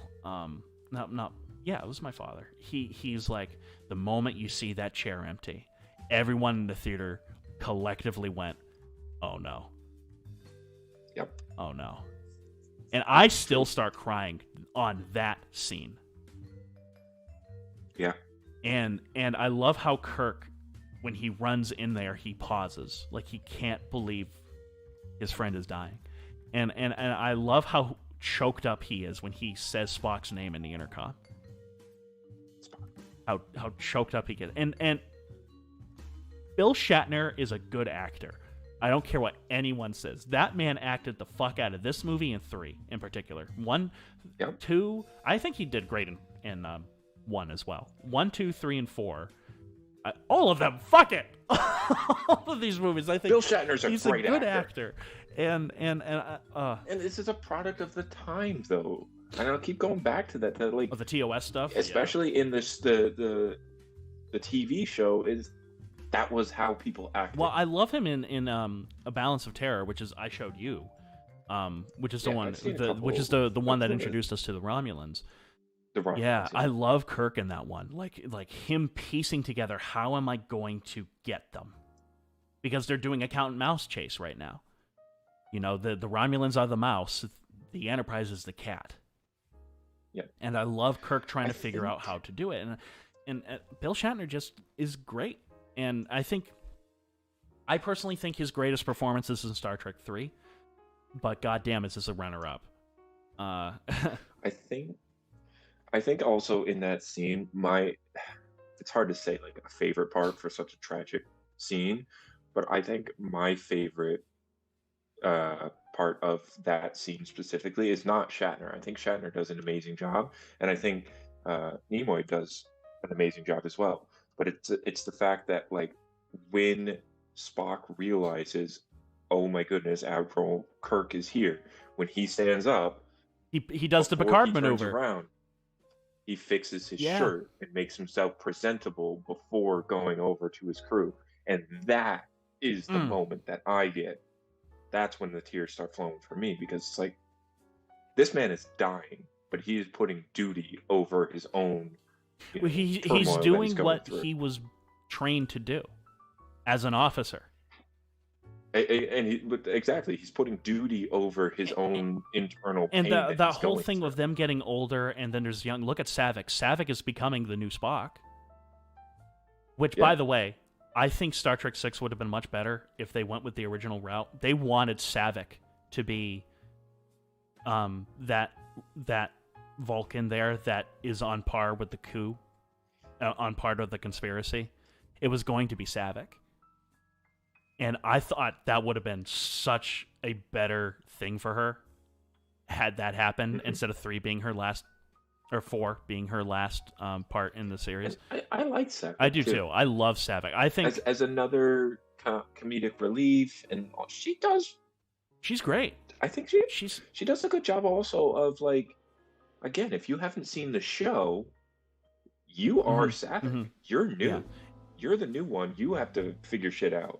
excuse my language. Well, this is also... You're the one that has to figure stuff out. I love how she's kind of being Spock from TOS, where she's kind of figuring out what does it mean to be human, what are the humans like. Oh, that aspect. And then I love how Spock in Star Trek II is a much more confident Spock. He's much more in tune with himself. He's happy with himself. He loves being captain of the Enterprise. And he is just a much happier person than he was, or a much more rounded person, a much more worldly person than he was in Star Trek: The Motion Picture, which is done deliberately. And there's a huge contrast between these movies. Yeah, well, deliberately. Because you, even at the end of the motion picture, he's a vastly different character than what he was at the beginning of the motion picture. He starts calling Kirk. Experience. Yeah, he starts calling Kirk Jim again. Yeah. And I love that. Oh, and I love that part in Star Trek 2 where they're going to board that ship there to go investigate, and Spock goes, "Jim, be careful." He cares about. He gives a damn, and it's so good. It's so good, and I love how Saavik is asking questions. I love this line. Hours will seem like days. Now we have minutes instead of hours. I love how Saavik goes, "You lied," and Spock lifts an eyebrow. I exaggerated. I love that. I love that. Yeah. If we're going strictly by the book, Captain. As Captain or as Saavik, by the book, hours would seem like days. And that's another reason I like this movie too, because they that's when they start throwing in the humor. Well, it goes into another theme of it too, where as smart as Khan is, as smart as his crew is, they are inexperienced when it comes to this stuff. They are inexperienced with the technology. They are the definition of book smart, not street smart. And that's because they are inexperienced. Kirk, Spock, McCoy, the crew, or the original crew of the Enterprise, because remember, on the Enterprise, it's one of the leveling of the playing fields is that there were a lot of cadets. They were noobs. Because they're doing the test run. It was only supposed to be a test run. It wasn't supposed to see. They weren't supposed to suddenly be thrown into a battle. And I love how they don't tell you that they're lying or that they're exaggerating time. But you know they are. You know they are because of our characters. They don't have to say anything. Kirk immediately knows what Spock is doing. Spock knows immediately what Kirk is doing. And they play with that in Star Trek 6 a lot too. And stuff like that. And I genuinely love all that stuff. I love how, speaking of, the crew being inexperienced, how when they're first attacked by who they thought was their friend, another Federation ship, the crew are all over the place. They are panicking. You hear Scotty yelling, "Get back to your posts!" and no one is doing it. And he loses his, except for one. Is that his nephew? I think that was his nephew. I don't know if they specified who it was, but it was in his family. Somebody that was dear to him. And I love how it doesn't hit Kirk. It doesn't hit Kirk until that moment. Oh my God! This is my fault. What is happening is my fault. I didn't check up on Khan. I didn't make sure he was okay, and now he wants to kill me. This is City Alive. So good. Yes. But I love how all of a sudden when they are now back on the Enterprise and they're getting ready for the Matara Nebula battle, that crew is now ready to fucking go. They were caught with their pants down. They made mistakes. They are going to make up for it. It's not going to happen again. It's not going to happen again. I love that shit. And speaking of Scotty's nephew or relative dying, that's only in the director's cut, by the way. If people ever thought that man couldn't act, that scene alone. James Doohan is great. James Doohan. Yeah. Oh, he's great. He's crying. And he's trying to hold it back, too. And that's hard. It's easy to cry on camera. Well, no, it's hard to cry. Yeah, I get what you're saying. It's hard to hold back crying on camera. Harder. But anyways, that's Star Trek 2. Fantastic. The only way to properly talk about Star Trek 2 is if this was just about Star Trek 2. This video was just about Star Trek too. And this is why I had to make that ground rule decision at the beginning when I said, is it the best technical film list order, or is it personal favorite? I think objectively, I think Khan is the best. I think objectively, Wrath of Khan is the best Star Trek film ever. Period. No ifs, ands, or buts. Objectively. Subjectively, not so much. But objectively, yes. I agree. Now, personally, my favorite film is 4. And I think the reason is, and I know that there was some stuff going on in the actual time of the movie coming out, and they made it a lighthearted film. All of these films have had not, the world is ending, but they are super deep movies that are life, racism. They are dark movies. Blah, blah, blah. They are dark movies that, quite frankly, even though 3 ends hopeful, 2 and 3 have really dark moments in it. Yeah. And 1 is dark too. What is the meaning of life? Why am I here? Is there more? They're all really dark movies. And then there's 4. Hey, let's go back to 1980 and find some space whales. Yeah. That's the movie. And it's wonderful because of it. I love all of the humor in it, and I don't think like 5 and 6 that the humor gets overbearing. I think it's done very tastefully, and I love all of the humor. And again, going back to this movie really delves into how comfortable all of the characters are with each other.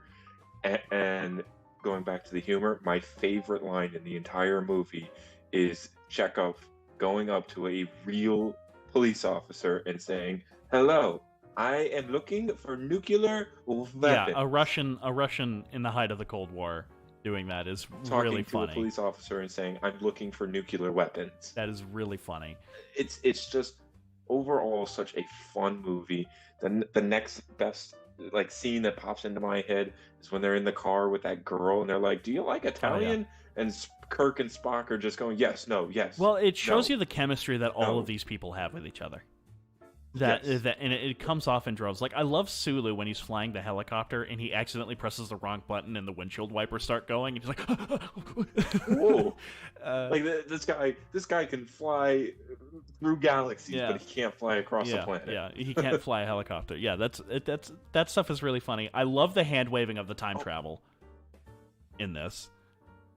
My favorite. Another really, really funny part is when Scotty's getting the polymer. Oh my god! How do you know he didn't invent the thing? How do you? But the line before that, my dad always used to say, "Always, always," and I never understood it. He would go like this: "Hello, computer." Hello, computer. And I had no idea what he was doing. And he's talking to the computer, and he goes, "Oh, hello, computer," and Bones goes, "Oh, try this, the communicator." Ah, yes, of course, the mouse. Hello, computer. Like, that is so funny. Yeah. And you always see that it's Spock and McCoy, but in this movie, it was Scotty and McCoy and Sulu and Uhura. Like, just everybody paired up, and they all paired with each other perfectly. I just think that as a lighthearted movie, this movie really pulled it off. And if I wanted to go back and watch another movie, I would watch 4. If I'm having a good time, I want to watch 4. I want to have a good time. That's my number 1. I think I love the stuff with Kirk and Spock. I love the stuff. Well, I love that stuff, and I love how the overall thing too of Spock coming back to himself and everything like that after being dead. It reminds me of Data a lot. Well, it does. I will say this, and I forgot to mention this when I was talking about 5. 5 has one of my favorite lines ever in it, where Kirk goes when Spock was reminiscing about Sybok and saying, "I just lost a brother," and Kirk goes, I lost a brother once. Lucky for me, I got him back." Yep. And I think 4 is that. And like, I love at the beginning, he's answering all these questions. His mind is still clearly there, but when the computer asks, "How do you feel?" he can't answer. because he's a Vulcan. That's all He's half Vulcan. And then at the end, shouldn't. he goes up to his father, Sarek, and he says, "Can you tell Mother that I'm fine?" I love that. I love that. This movie is a fun movie, and I've been saying it all night long. You don't need action and the world is imminent and all of this, that. Every once in a while, you just need to have a good laugh with good people, and that's this movie. Mm-hmm. All right, Adam. You were going to say something. I don't want to cut you off. No. I wasn't going to. I was just agreeing with you. The last thing I just have to say is I love how there's no real villain in 4. Exactly. It's just a probe thing, but and it's the same thing with 1. Yeah, it is literally the same deal as 1. Yeah.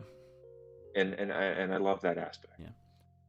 Well, my number 1 is the only one that's left, and that's Star Trek 3: The Search for fucking Spock. And this movie just hits me on such a visceral level, Jim. The ending when Kirk has lost his son, he's lost his ship, he's lost his career over trying to save Spock, and Spock asks, "That doesn't make sense. That doesn't make any logical sense." Sometimes the needs of the one outweighs the needs of the many.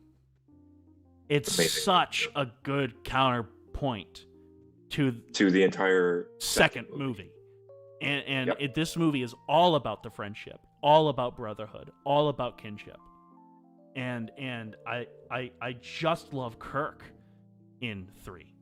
Kirk is so good in that. I love the scene where he's talking about, "Can I just give me a small ship? I'll go to Genesis myself." And that guy says, no, you can't. And I love how he goes up to the crew, and the crew go, "What's the word, sir?" And Jim says, and Kirk goes, "The word is no. I am therefore going anyways." No. And I love how after all this stuff, they get on the Enterprise, they're about to steal it, which is my favorite scene. That scene is so good, and I love the tension in that scene as well. I love it how he says, "McCoy and I have to go. You guys don't." And I love how the response to that is, "Sir, we're wasting precious time." Of course they're going to go and try to help Spock. Of course they are. They love him too. Yeah. And I love it when Sarek goes up to Kirk at the end, and he goes, "Thank you for getting my son back." And he says, "But at what cost? You lost your ship. You lost your son." And Kirk goes, "If I had done nothing, the price would have been my soul." Yeah. Oh, that line hits me hard. And I'm like, of course it is. The chance of seeing your friend again, the chance of giving him a life when it was taken away. And I love the fact that McCoy is the one holding his Contra. Because he's the one that he's the one that always bickered with him. And yet I think it makes perfect sense why Sarek would think it was Kirk. Oh, absolutely. Oh, in the scene where he's searching Kirk's mind. And Kirk, he apologizes. Kirk is that is not. It wasn't you. And I love that close up on Kirk's eyes and how he's reliving the moment all over again, and he's on the verge of tears, thinking about it all over again. And again, I'm getting almost teary-eyed thinking about it, and I'm just like, how much Kirk is hurting right now because he's lost his best friend. And I just love it. I just love it. And like, I love the scene where they hear that the Enterprise is coming towards the Klingons. Krug goes back up on his ship, and they're cloaked, and they're sneaking up on the Enterprise, and you can see the Enterprise slowly approaching from the distance. And James Horner's score, something bad's going to happen. You're not sure what's going to happen. Something really bad is going to happen to our Enterprise. And I love it, but one of the reasons why I love the original movies so much is that it doesn't feel like you're on a generic ship that's out in space. To me, the original movies, more than any of the other films, make you feel like you're on the Enterprise. The Enterprise itself is as much of a character as Kirk, Spock, and McCoy. And I wholeheartedly agree. And the fact that they destroy the Enterprise to save them, I think fits partially with the themes of the second movie. And it's all part of this one large thematic essence of the film, where the ship gives its life so that Kirk and them can continue to save Spock. And I love the line when they're down on the planet and Kirk is watching his ship burn. The love of his life really is his ship. He's married to that ship. He sees the ship burning, and he asks McCoy, "What have I done?" And McCoy goes, You've done what you always do. Turn death into a fighting chance to live." Oh, that's so good. And I love that shit. And I love him seeing Spock for the first time and just the worry on his face and how he's pacing back and forth. And the genuine love there throughout the entire film. And it hits me on a thematic level more than Star Trek 2, just by a little, but more on I love that theme of sometimes the needs of the one outweighs the needs of the many, and that's not really logical when you think about it, but sometimes you've got to do it, or else who you are as a person doesn't matter anymore. You lose who you are. And that thematic essence of friendship, which, by the way, I think was really birthed in Star Trek because of those three. These three movies: Star Trek 1, 2, and 3. And I think that's why we get it so much in TNG and stuff like that. It's because of this. Yeah. And I just love 3 to no end. 3 is, to me anyways, 3 is literally everything Star Trek is and should be. It is character driven. It's about characters first and foremost. Even the minor characters in the background get a moment. They're doing something. Like, I love Uhura's scene. And I love how she rigs the transporters so that they can get on the Enterprise. And then I love how get in the closet. Yeah. Well, I love that scene. It's really funny. And I love how before they beam over there, she says, "And Admiral," and she touches her heart and she says, "All of my hopes." And I just love that. I just love that stuff. Yeah, it's just so good. To me, Star Trek 3 is just so good. And I remember getting it felt like getting punched in the balls, not in a bad way, but like getting punched in the balls when I saw the Enterprise get destroyed, because I'm sitting there like, that's my Enterprise. That's my ship. That's not my Enterprise. I know, Jim. This is my Enterprise. Hot take, that is my least favorite design of the Enterprises, with the exception of J. I know. I hate J. I know you don't like it, but I do. I do not like J. But anyways, yeah. That's the one in the future, right? Yeah, that's the one way in the future. We see it on an episode of Star Trek Enterprise. Yeah. Because what's his face is from Riker. Well, no, sorry, not Riker. God damn it. Archer's the captain on... Archer's the captain. Riker's in the last episode, and it's garbage. It's garbage, yeah. But anyways... I think... Go full circle here. We only agreed on 2 out of the 6 placings. All of these movies are good, and if you have watched this, watch these movies. They are good movies. You do not need to watch the original series show, and you will understand all of this character development and all of these deep thoughts and ponderings. Can't recommend them enough. Yeah, and I would like to apologize, everybody. Jim has indeed fallen out of sync a little bit, but it's not too bad with the audio. But that's all right. It's not terrible. Yeah, I just love that shit. Well, it's 9:40 p.m. So boy howdy. Those were our... We're going to talk about the 6 movies for half an hour, hour and a half. Hour and a half, who cares? Same difference. Yeah. Time is relevant. Irrelevant anyways, you know. Time is subjective anyways, so yeah. Well, I love those movies. And again, I can't say this enough. I can't stress it enough. The original 6 movies are my Star Trek. That is Star Trek to me. Since I grew up on them more than I grew up on any of the other ones. And yeah, it was a total treat being able to watch them with you, Jim. It really was, because it was fun watching somebody who had never seen them before see them for the first time. It was a lot of fun. Well, and you got to experience me learning Star Trek in general. I watched TNG, but especially with when I skipped TOS, I went straight to TNG, and then especially when I got to DS9, I can remember almost every day going into class or either messaging you and being like, what is going on with Darren? Yes! Julian's genetically altered? Well, when you started watching Deep Space Nine, I was so fucking excited because I was like, wait, just wait. Oh man, this is gonna get good. And even with Voyager, as bad as it is, Adam, what is the doctor's name? Yeah. What is his name? I remember asking you that like every day for like 3 weeks. I really do need to rewatch. I need to rewatch Enterprise and Voyager because those are the 2 that I have not seen since like freshman year of high school. While TNG and Deep Space Nine and even TOS, I tend to pop on all the time.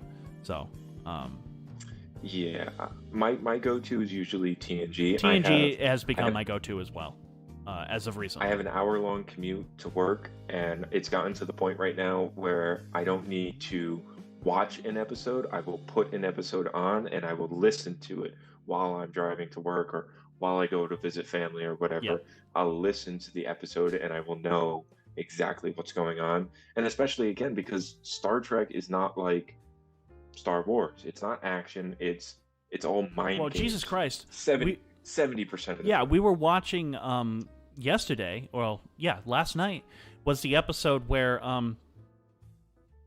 the crew of the Enterprise passes out. They see a wormhole and they pass out and they wake up, and it's because of this xenophobic alien that they tried to wipe their memories and make it okay. That episode is great. Yeah, because you don't know why they're all knocked out. Why are they all of a sudden jumped in time? I think it's like 13 hours, something like that. And Data's trying to convince them, no, there was no time skip. It was only 13 seconds. It wasn't 13 hours.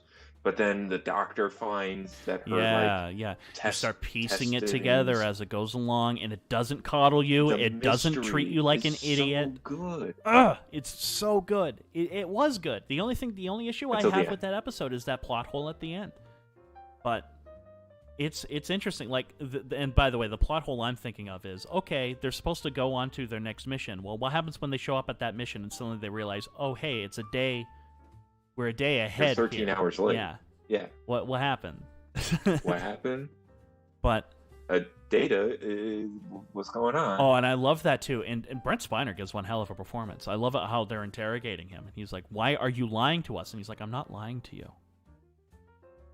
And then he's like, "He's under order. He's under orders not to tell what happened." And then I love how frustrated everyone, especially Geordi, who feels hurt. Because Geordi's his best friend. Who he's like, and I love that how he turns over to Geordi and says, "If you don't mind me asking, or if you don't mind me saying so, it seems like you are uncomfortable. Are you all right, Geordi?" And Geordi goes, "I'm okay. It's just I feel like you're not being truthful with us." And you can see how hurt he is by that, and you can see how perplexed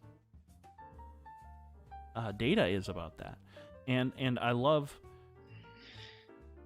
the scene where Picard is just grilling Data, being like, "You have just thrown your career away.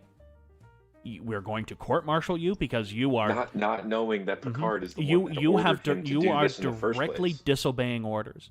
And the only time is when that thing, of course, it possesses Deanna, and only then does Brent Spiner does Data go, "You ordered me to.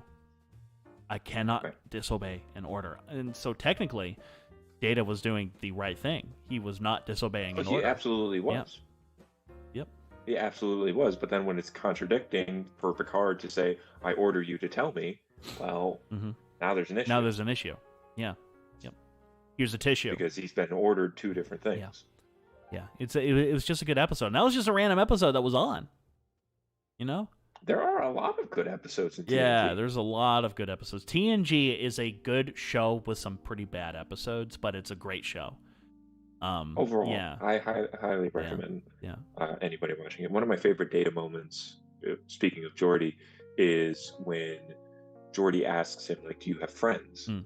And like, do you love your friends? And Data's response is something along the lines of, I cannot love, but I can get used to.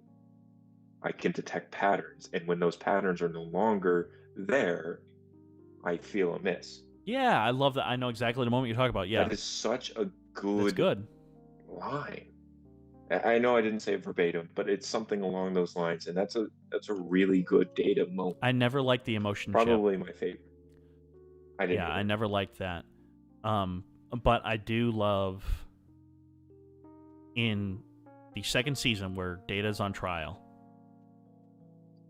and they find that's so good. That's where he shuts Data down, like literally just turns him off. If you're not a robot, how come you have an off switch? Yeah. Oh, and I love how much that hurts Riker. Yeah. And Jonathan Frakes, I think. In some ways, I don't think he's as good as an actor as Bill Shatner, because I think Riker sometimes gets unintentionally over the top without him really knowing it. But there, in that scene, it's really good. The amount of just mental anguish he is going through because he has to do this to whom he considers, if not a friend, a good comrade. And I think it's great. In terms of not good acting, Marina Sirtis, she's the weakest. I think she's the weakest, and I love Deanna. I love the connection with Riker and how Picard relies on her so much. I think she's a great character, but I think Marina Sirtis has the tendency to overact as well. I think, and I'm not saying it's her fault either, because it is so hard to be a new race that can read minds and is a telepath and emotions. She's not a telepath. How do you display that? She's not a telepath. She's an empath. A half empath. Now, I'll say this. I have that with the actress that plays Jadzia Dax in Deep Space Nine. I agree. I think she is the weakest link in terms of acting. And then, especially when Ezri Dax comes in, she's got even less time. Yeah, Ezri does great for what she's given and how little time she had. I mean, she's only in that one season, and I thought she did great playing a character who's like, I wasn't trained for this at all. Fleshed out. What the hell is happening to me? I wasn't trained for this at all. And I think that is makes it a little bit easier on her part, is because not only does she, the actor playing Ezri, but the character also has no idea. Well, her arc also isn't done by the end of the season either, but it's not in a bad way. She's still trying to figure out what this all means, but she's far more comfortable in herself now than when she was at the beginning of the show. Well, and they tell her after the first episode, like, oh, you can go back to their planet. I can't remember their planet name. I'm blanking on it, but it doesn't matter. You can go back to that planet, or you can stay with us. And she says, I want to stay with you because, quite frankly, you are my freshest memories. Yeah. You guys I feel comfortable here. And I think that's really I know you had some issues with it, but I love that little arc that she had with Worf. It's not that I had any issues with it. I totally get it. It's just that at that point, Ezri is like 25, and Worf, the person playing Worf, Michael Dorn, is like 45. See, I don't have a problem with that. But their age gap is a little jarring, but I think it makes sense because there's so many confused emotions going on in both of them that it took them hooking up. You know, it took them in the heat of the moment that this is not Jadzia. And for her to realize that those emotions she's feeling are real, but they're not hers.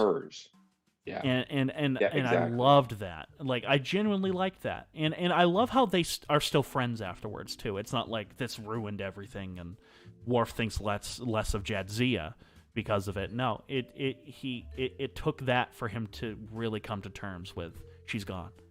She's gone. I will always love her.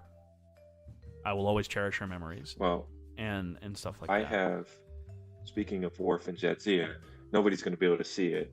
On my wedding ring, I have a quote from DS9. Oh my god. I didn't know that.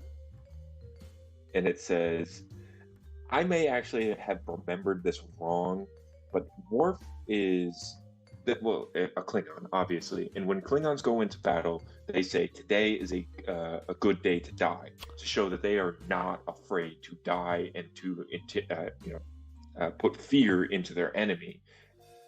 And when I remember, and I probably remember it wrong, when Jadzia finally says to Worf, yes, I will marry you, right before they go into battle, I remember Worf saying, perhaps today is a good day to live. Yeah, no, he says that. You're not misremembering. I have that. Yeah. I have that engraved in my ring. I love it. Today is a good day to live. That is so corny. That is so sweet. I think I just got diabetes. And that moment will forever stick with me. I thought that was a great it is a great moment. Great Jadzia moment. Yeah. And just in general, like that is a scene where if you don't know anything about Star Trek, you're gonna totally miss that. You need the context of Worf 8 million other times going, today is a good day to die. I will kill myself to fight for this cause. Mm-hmm. Mm-hmm. But this one time, he says, maybe I won't die today. Like that is such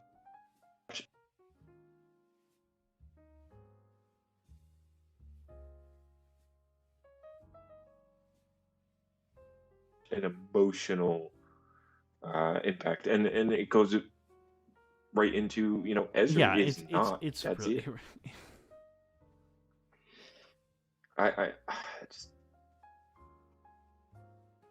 DS9 is the best. That is when I think Star Trek. I think Next Generation. Just 1 second, but if I could go to the Be Right Back screen, I want to. Deep Space Nine is the better show. Yeah, I gotta fix this. All right, I will be right back, guys. This won't take very long. I just need to fix something. Be right back. I don't want to cut to it. I want to use my cool transition. There we go. Continue. Almost everything that Worf wraps up in DS9 starts in TNG.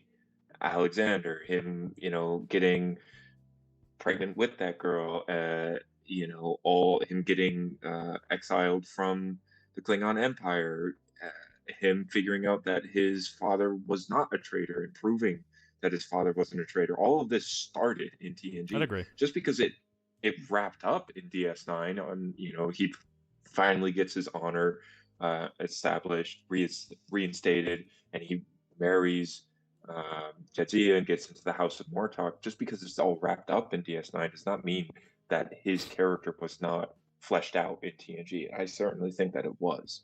Well, I just found it funny because somebody at work was talking to me about it, and he was like, I love it how Worf is presented as a badass, but in TNG he always gets his ass kicked.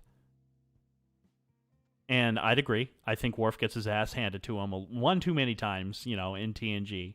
But I go, I usually go, but in Deep Space Nine, he's a fucking badass.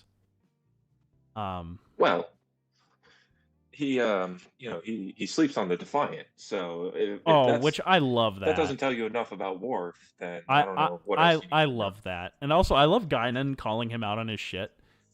Prune juice. No. Was it Guinan? Who was it? I think it was on Deep Space Nine. It could have been on Deep Space Nine.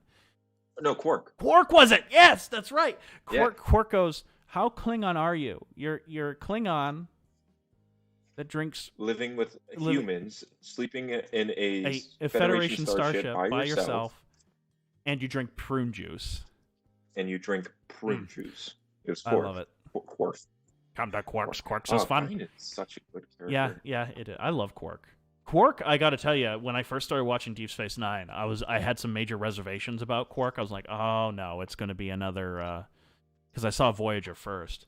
It's going to be another Neelix, and I'm like, Neelix wishes he was Quark. I think that's what they were trying. I think that's what they were trying to do. Make Neelix into a In hindsight, that's exactly what they were trying to do. Quark. But like they didn't make him rough around the edges. The reason that Quark works is yes, he loves Odo and he loves everybody on the ship. But at the end of the day, he is a Ferengi and he is going to get paid. Yep. He will backstab them all day, every day. I love that last scene he has with Odo. Never do that. That last scene he has with Odo. I love it. I love how Kira is like, "Oh, I'm sure he'll miss you," and then I love how Quark smiles and goes, "Are you kidding me?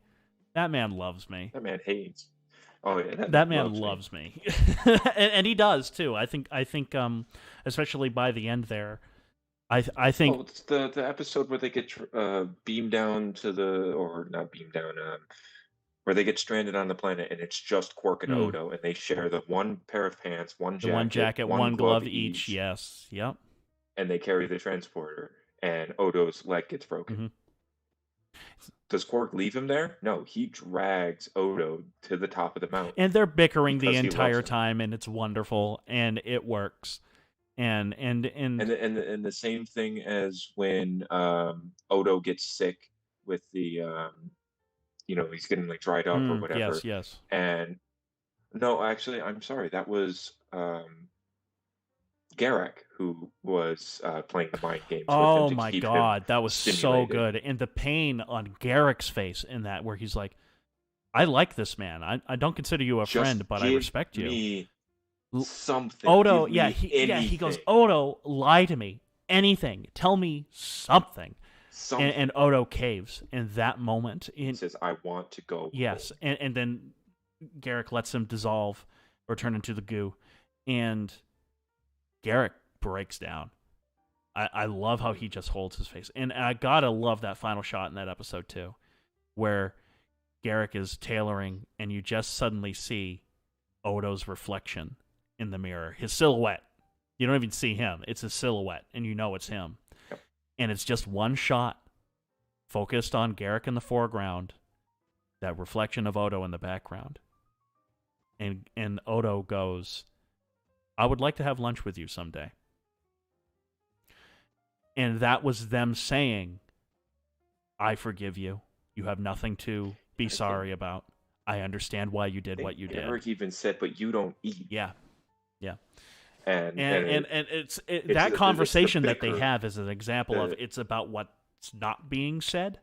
What's not said, yes. Exactly. Yes. And Deep Space Nine is that.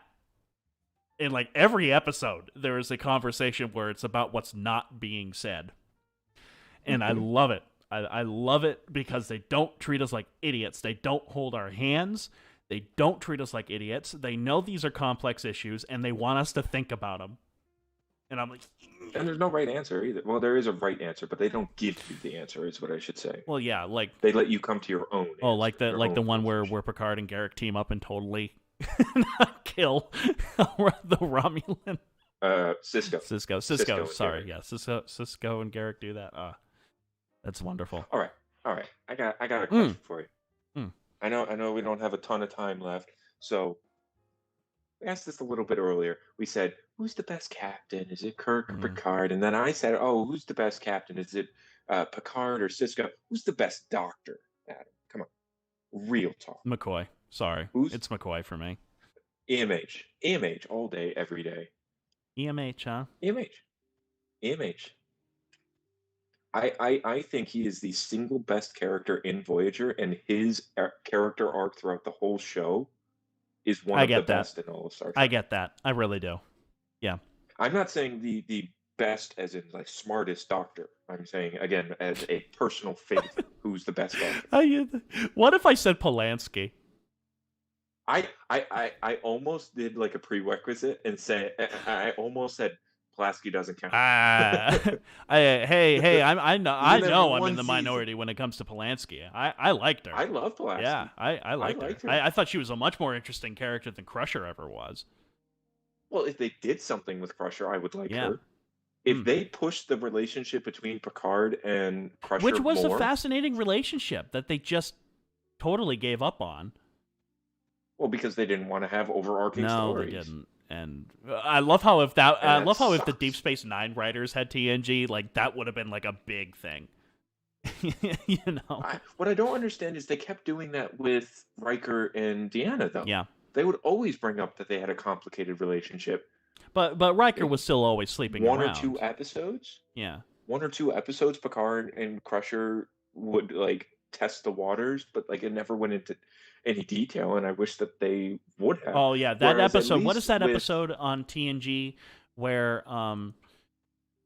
Crusher and Picard crash land on a planet? It's actually very similar to the one with Odo and Quark. right, yeah. But there's something on the planet that makes it so their minds are kind of altered. No. It's almost like they can feel each other's emotions. Oh, they can hear what the other person is yes. thinking. And I love the line where Picard goes, "Let's head this way," and Crusher goes, "You have no idea where we're going, do you?" "No, I don't."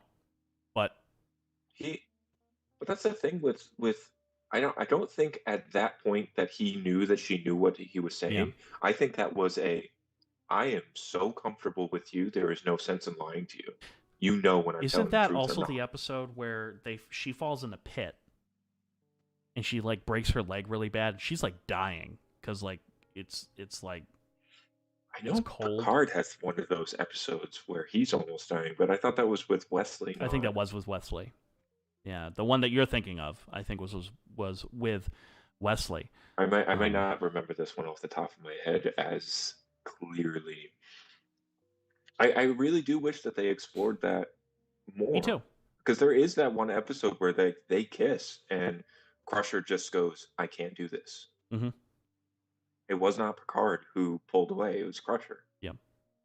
And I wish that they went into that more. I do too. Because we know from Wesley's relationship with Picard that she can't fall in love with him because he was the one that sent her husband onto that planet and they died.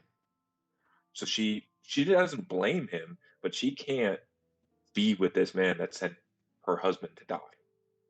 It's a complicated relationship, yeah, and I wish that they delved into that more. I do too. I gotta tell you though, I think TNG has much less wasted opportunities than Voyager. Oh, 100%. Yeah. I think the entire premise of Voyager was a waste. I wish there was a season that was the Year of Hell. That would have been wonderful. That would have been so good. I wish there were entire episodes of Janeway just trying to find coffee. That would have been great. Or if that was the overarching thing of that season, yeah, that would have been great. That would have been wonderful. And I think we both agree, Voyager ruined the Borg. Oh yeah, totally, 100%. Maybe First Contact with not First Contact. The Borg Queen. That's First Contact. First Contact. Yeah. Okay, yeah. The Borg Queen. I think we both don't like the concept of the Borg Queen, but Voyager made the Borg not scary. The Borg is terrifying. You will be assimilated. Resistance is futile. They're supposed to be terrifying. They're supposed to be terrifying. They're supposed to be. As soon as you can make a deal with the Borg, they are not scary. Well, the moment you personify the Borg, the moment you personify the Borg, that's when they stop being scary. And the Borg are an example. The less we know of them, the more terrifying they are. The reason why they had to add a queen was because they accidentally created a villain that was too powerful. And they had to weaken them. And thus, we got the Borg Queen. You want my hot take? I would love your hot take. I know you're going to completely disagree with this. The weakness of the Borg, and this came from Voyager, I actually really like the concept of Unimatrix Zero. That should have been the death of the Borg, or the exploit to weaken the Borg. Not a queen, not making stupid deals with them. Unimatrix Zero and exploiting the crap out of that as if it's an undercover operative missions or whatever it may be. That 1 ounce of humanity when they're in Unimatrix Zero, such a good concept. but again, awful execution. Remind me which one was Unimatrix Zero. So Unimatrix Zero is basically when the Borg go to sleep, they remember who they are and they can talk to select other Borgs as if they were themselves without the implants. Okay. Yes, I do remember this. Only when they're sleeping, and it's only a select few that can do this. See, I think that even goes too far. Yes, it should have been limited or whatever, but just the concept, I'm like, that's a good concept for the Borg. A Borg queen, stupid. Yeah. There is no one Borg. It's all the Borg only way a Borg queen could work is if it's a proxy that was created for its specific purpose of communication. That's Jerry Ryan. Yeah. Seven of Nine itself is a good example. 7 of 9 itself is a good idea. And I think they go a little too overboard with her in the show. Well, she's sex appeal. That's why she's added to the show. Same thing with Harry Kim. He won Sexiest Man Alive. And so suddenly he was kept on the show. But they did nothing with him. That's just it. They did absolutely nothing with him. Yeah. And that's because Rick Berman didn't like him. Neither did the writers. I think the writers were like, we don't know what to do with you. And the same thing with Chakotay. Oh, he's Native American. Yeah. That's his thing. He's Native American. That's stupid. Yeah. Stupid. Yeah. No, you want to know what's stupid is the fact that the movies are only on HBO Max and they're not on Paramount Plus anymore, despite the fact that they were made by Paramount Plus. They were made by Paramount. It doesn't make any sense to me. They promote that this is the only place that you could watch all of Star Trek. No, it's not. They're on HBO Max. You cannot watch the first 10 movies on Paramount Plus. You can only watch all of the series. You can watch Star Trek Beyond and Star Trek Into Darkness and the new shows, but you can't watch the original 10 movies on Paramount Plus. Like, those are the movies. That's Star Trek. Yeah. And I don't understand it. Paramount fucking made the movies. They own the rights to them. I don't understand why they're on HBO Max. There's something with a contract. There's got to be something there with a contract. Fortunately, I have HBO Max, so that's how I was able to watch the movies again. Rid of mine. But like, if I only had Paramount Plus, I would have been in deep doo-doo. I have all the movies, so it doesn't really affect me anyways, on Blu-ray. But I just don't get it. I literally just don't get it. Because it's like South Park. For a while there, South Park, the show, could only be streamed on Paramount Plus, but the specials were airing on HBO Max. Why? And it comes down to contracts. That's what it comes down to. I could understand when this first started happening and the streaming services boom was 3 years ago, 4 years ago. But now, there's no need for it. Put all of your content on your platform. That's why I'm paying for your platform. Exactly. Because I want your content. Yeah. I don't want to get 2 platforms to get just... I can't really think of anything else that I want to watch on HBO Max except for Peacemaker, which is already out. It's been out for a year. So I don't need HBO Max anymore, but I wanted to watch the movies again, so I got HBO Max again just to rewatch the movies. Yeah, I just got Hulu again because I heard that Ghost Hunters was on Hulu, and it turns out it's not on Hulu. It's on their live thing. It's not? So you have to have Hulu Yeah, Premium. You gotta have, which is like $80-something bucks a month. And I'm like... Because it's cable at that point. And I'm like, I'm not paying for that bullshit. And I was really upset. However, I did realize that, hey, I've got Hulu now. I need to catch up on my Orville. You have to watch New Horizon or whatever it is called. It's amazing. Is that an episode? No. The season 3 is called like New Horizon. The entire season is basically one giant arc. Oh, okay. And the arc is called New Horizon? I think it's called New Horizon. I could be wrong. Horizon something. It is really good without saying anything. It's just really funny how a lot of the old Star Trek writers have now jumped on the Orville. Like they're so working. Many of the actors have too. They're working on the Robert Orville. Picardo's on. Oh, is he? Oh, cool. He plays You know the security officer, the girl, Yeah. can't remember her name.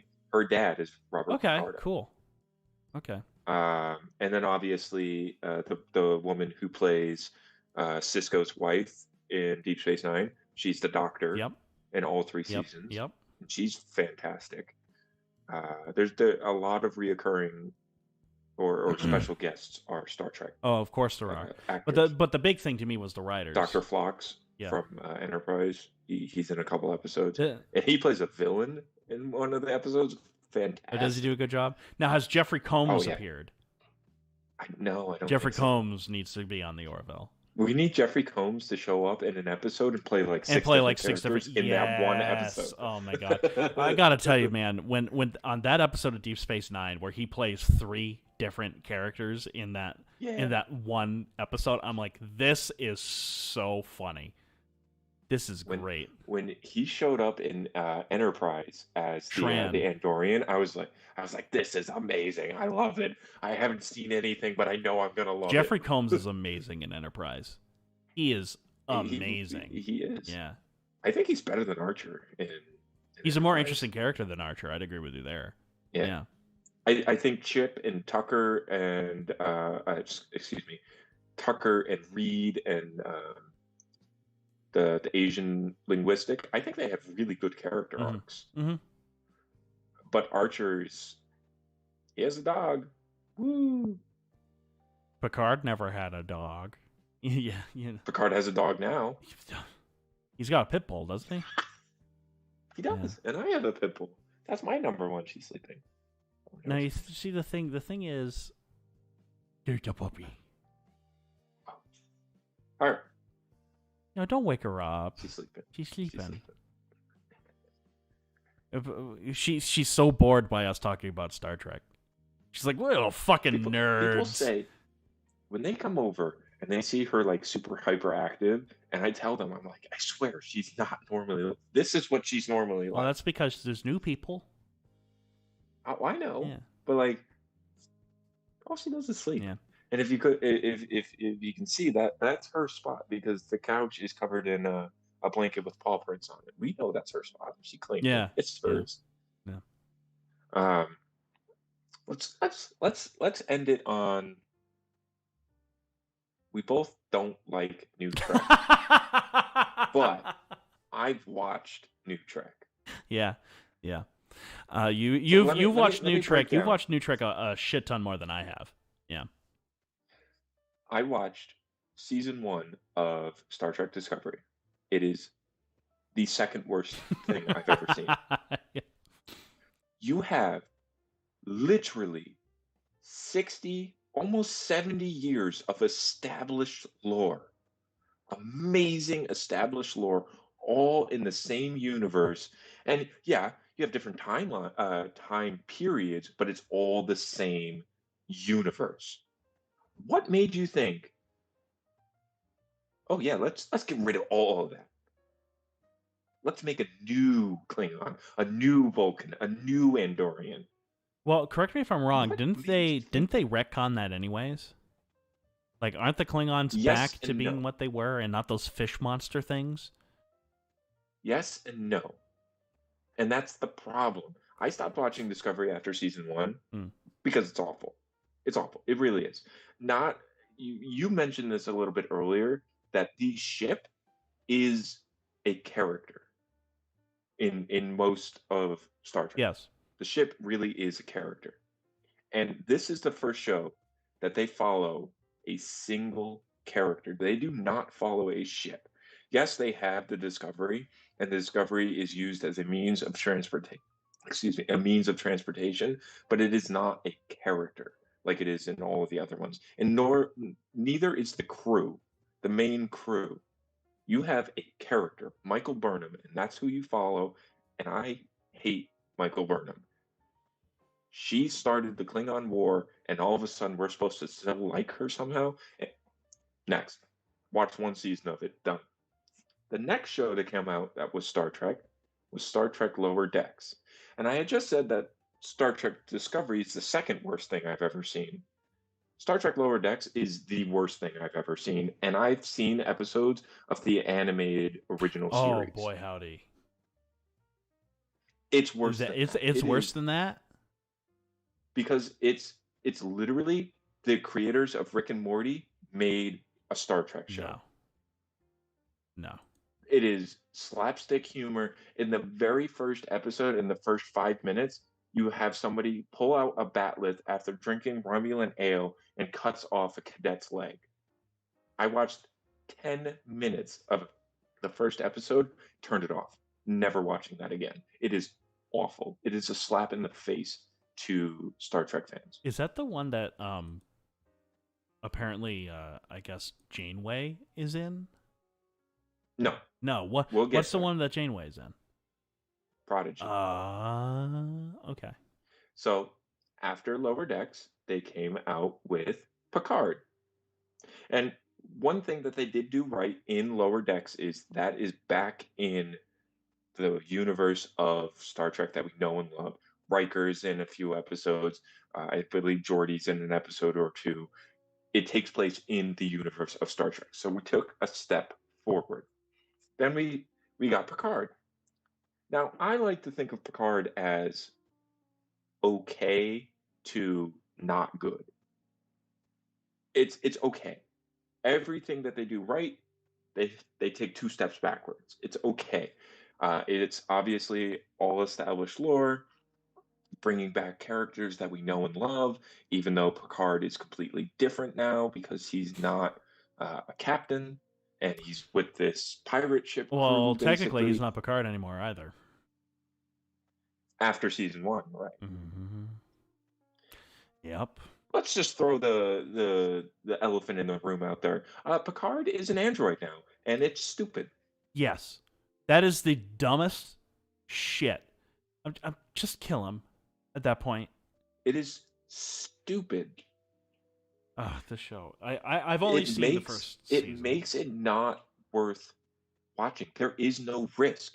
If Picard dies, make another android. There is no risk to Picard dying. There is no threat of danger. Anybody can be turned into an android now. Who cares? What's the point? And they make him intentionally not immortal.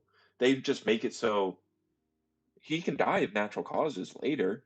Well, what was the freaking point then? If he's going to die 3 years from now, he already died. Picard, another step in the right direction, but still not good. Then they came out with Prodigy. Now, Prodigy is a children's show. It's on Nickelodeon because Nickelodeon is owned by Paramount. I have not watched, but I have heard good things about it. It seems to be in the state of Star Trek. Basically, the concept of this show is Voyager, I think it's Voyager, somehow got out of space dock and it just floated after the crew got back to Earth. They lost Voyager and it drifted into unknown space, and a bunch of teenage aliens find the ship and they make it into like a treehouse basically. And basically, from my understanding, they learn about the Federation and all things good with the Federation through Janeway's logs, which are oh, okay. Yeah, okay. So not a bad concept, and especially for a children's show, the Federation I is just something find that you want to I find teach. it really funny how, and this is all I'll say about it. How Star Wars, the best things to come from Disney Star Wars has been their animated stuff, with the exception of Andor. It's just really funny how that's happened. But how does it feel to have 2 very beloved franchises just totally get flushed down the drain? Well, that brings us to Strange New Worlds. Oh, no. I like Strange New Worlds. No, I'm not. I like Strange New Worlds. I'm not touching that with a 10-foot pole. No. And this is why I wanted to, when we were talking about what are we going to talk about, I wanted to talk about New Trek because for the most part we both hate it. But every show that they come out with takes another step in the right direction. Is Strange New Worlds perfect? No. But it is Star Trek. They are self-contained episodes that follow a crew on a specific ship, and they never go on a different ship. They follow the crew, self-contained episodes with a small overarc, and not every episode is action-packed, blah, blah, blah, blah. It is Star Trek. It is not perfect. No. They ruined the Gorn, just like Voyager ruined the Borg. No, not the Gorn. But at the end of the day, it is Star Trek. It's in the same universe. Spock is in it because it takes place before TOS. Yeah, it's Pike's Christopher ship, the Pike. first 5-year mission. Yeah. It's the first 5-year mission. I like it. And I can't stress this enough, it is not perfect, but there is a good balance between character, humor. At the end of the day, the good guys win, and what the Federation stands for. I'm still not going to watch it. I think you should watch it, Adam. I'm not, because I am protesting New Trek by not watching a thing that they have. Yeah, but they're not going to get any better then. No, I think they're going to only get worse, and to the point that they finally implode, and then people who actually know Star Trek are going to get a hold of it again. Because right now, the only thing that we have for Star Trek that's actually Star Trek is the Orville. I will second that. And again, I'm going to look it up right now, because I want to know what the name of that third season is. I didn't know that seasons had names. I didn't know that at all. No, only the third one does. Okay.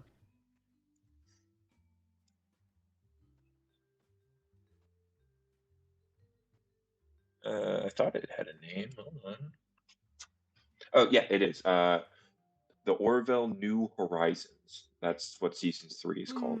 Because I think it was Fox who originally had it, right? And then Disney bought out Fox, put it on Hulu, and I believe it was a Hulu exclusive. So when it got renewed on Hulu, they made it Orville New Horizons. Okay. It is really, really good. Everything that they do with the Mocklins is fantastic. Yeah, I'm excited to check out, because I've only seen seasons 1 and a bit of season 2, so I'm really excited to check out what they have. But yeah, so I think, Jim, on that note, we should wrap this up. Yeah. So, Jim, it was an absolute pleasure to talk Star Trek with you. This is something I don't really get to talk about too much, but whenever you're on, oh yeah, it comes up. You couldn't tell I like Star Trek. Yeah, I couldn't. I wouldn't have dreamed. One last thing.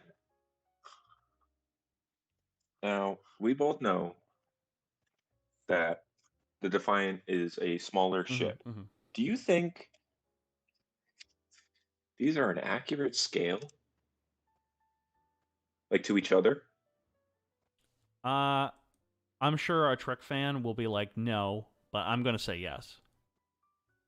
I think the Defiant is a little bit too big, but... Yeah, me too, but I think that's pretty close. This one doesn't light up, though. Mm. And just for old time's sake. Wait. Oh, come on, it doesn't even make the right... Those are the photon torpedoes from the original series.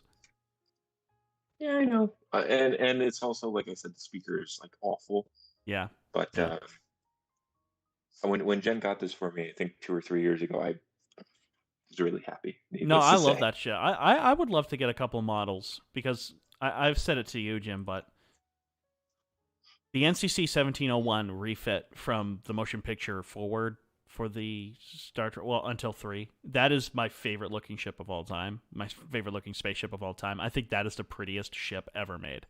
Like, I just love that design to no end.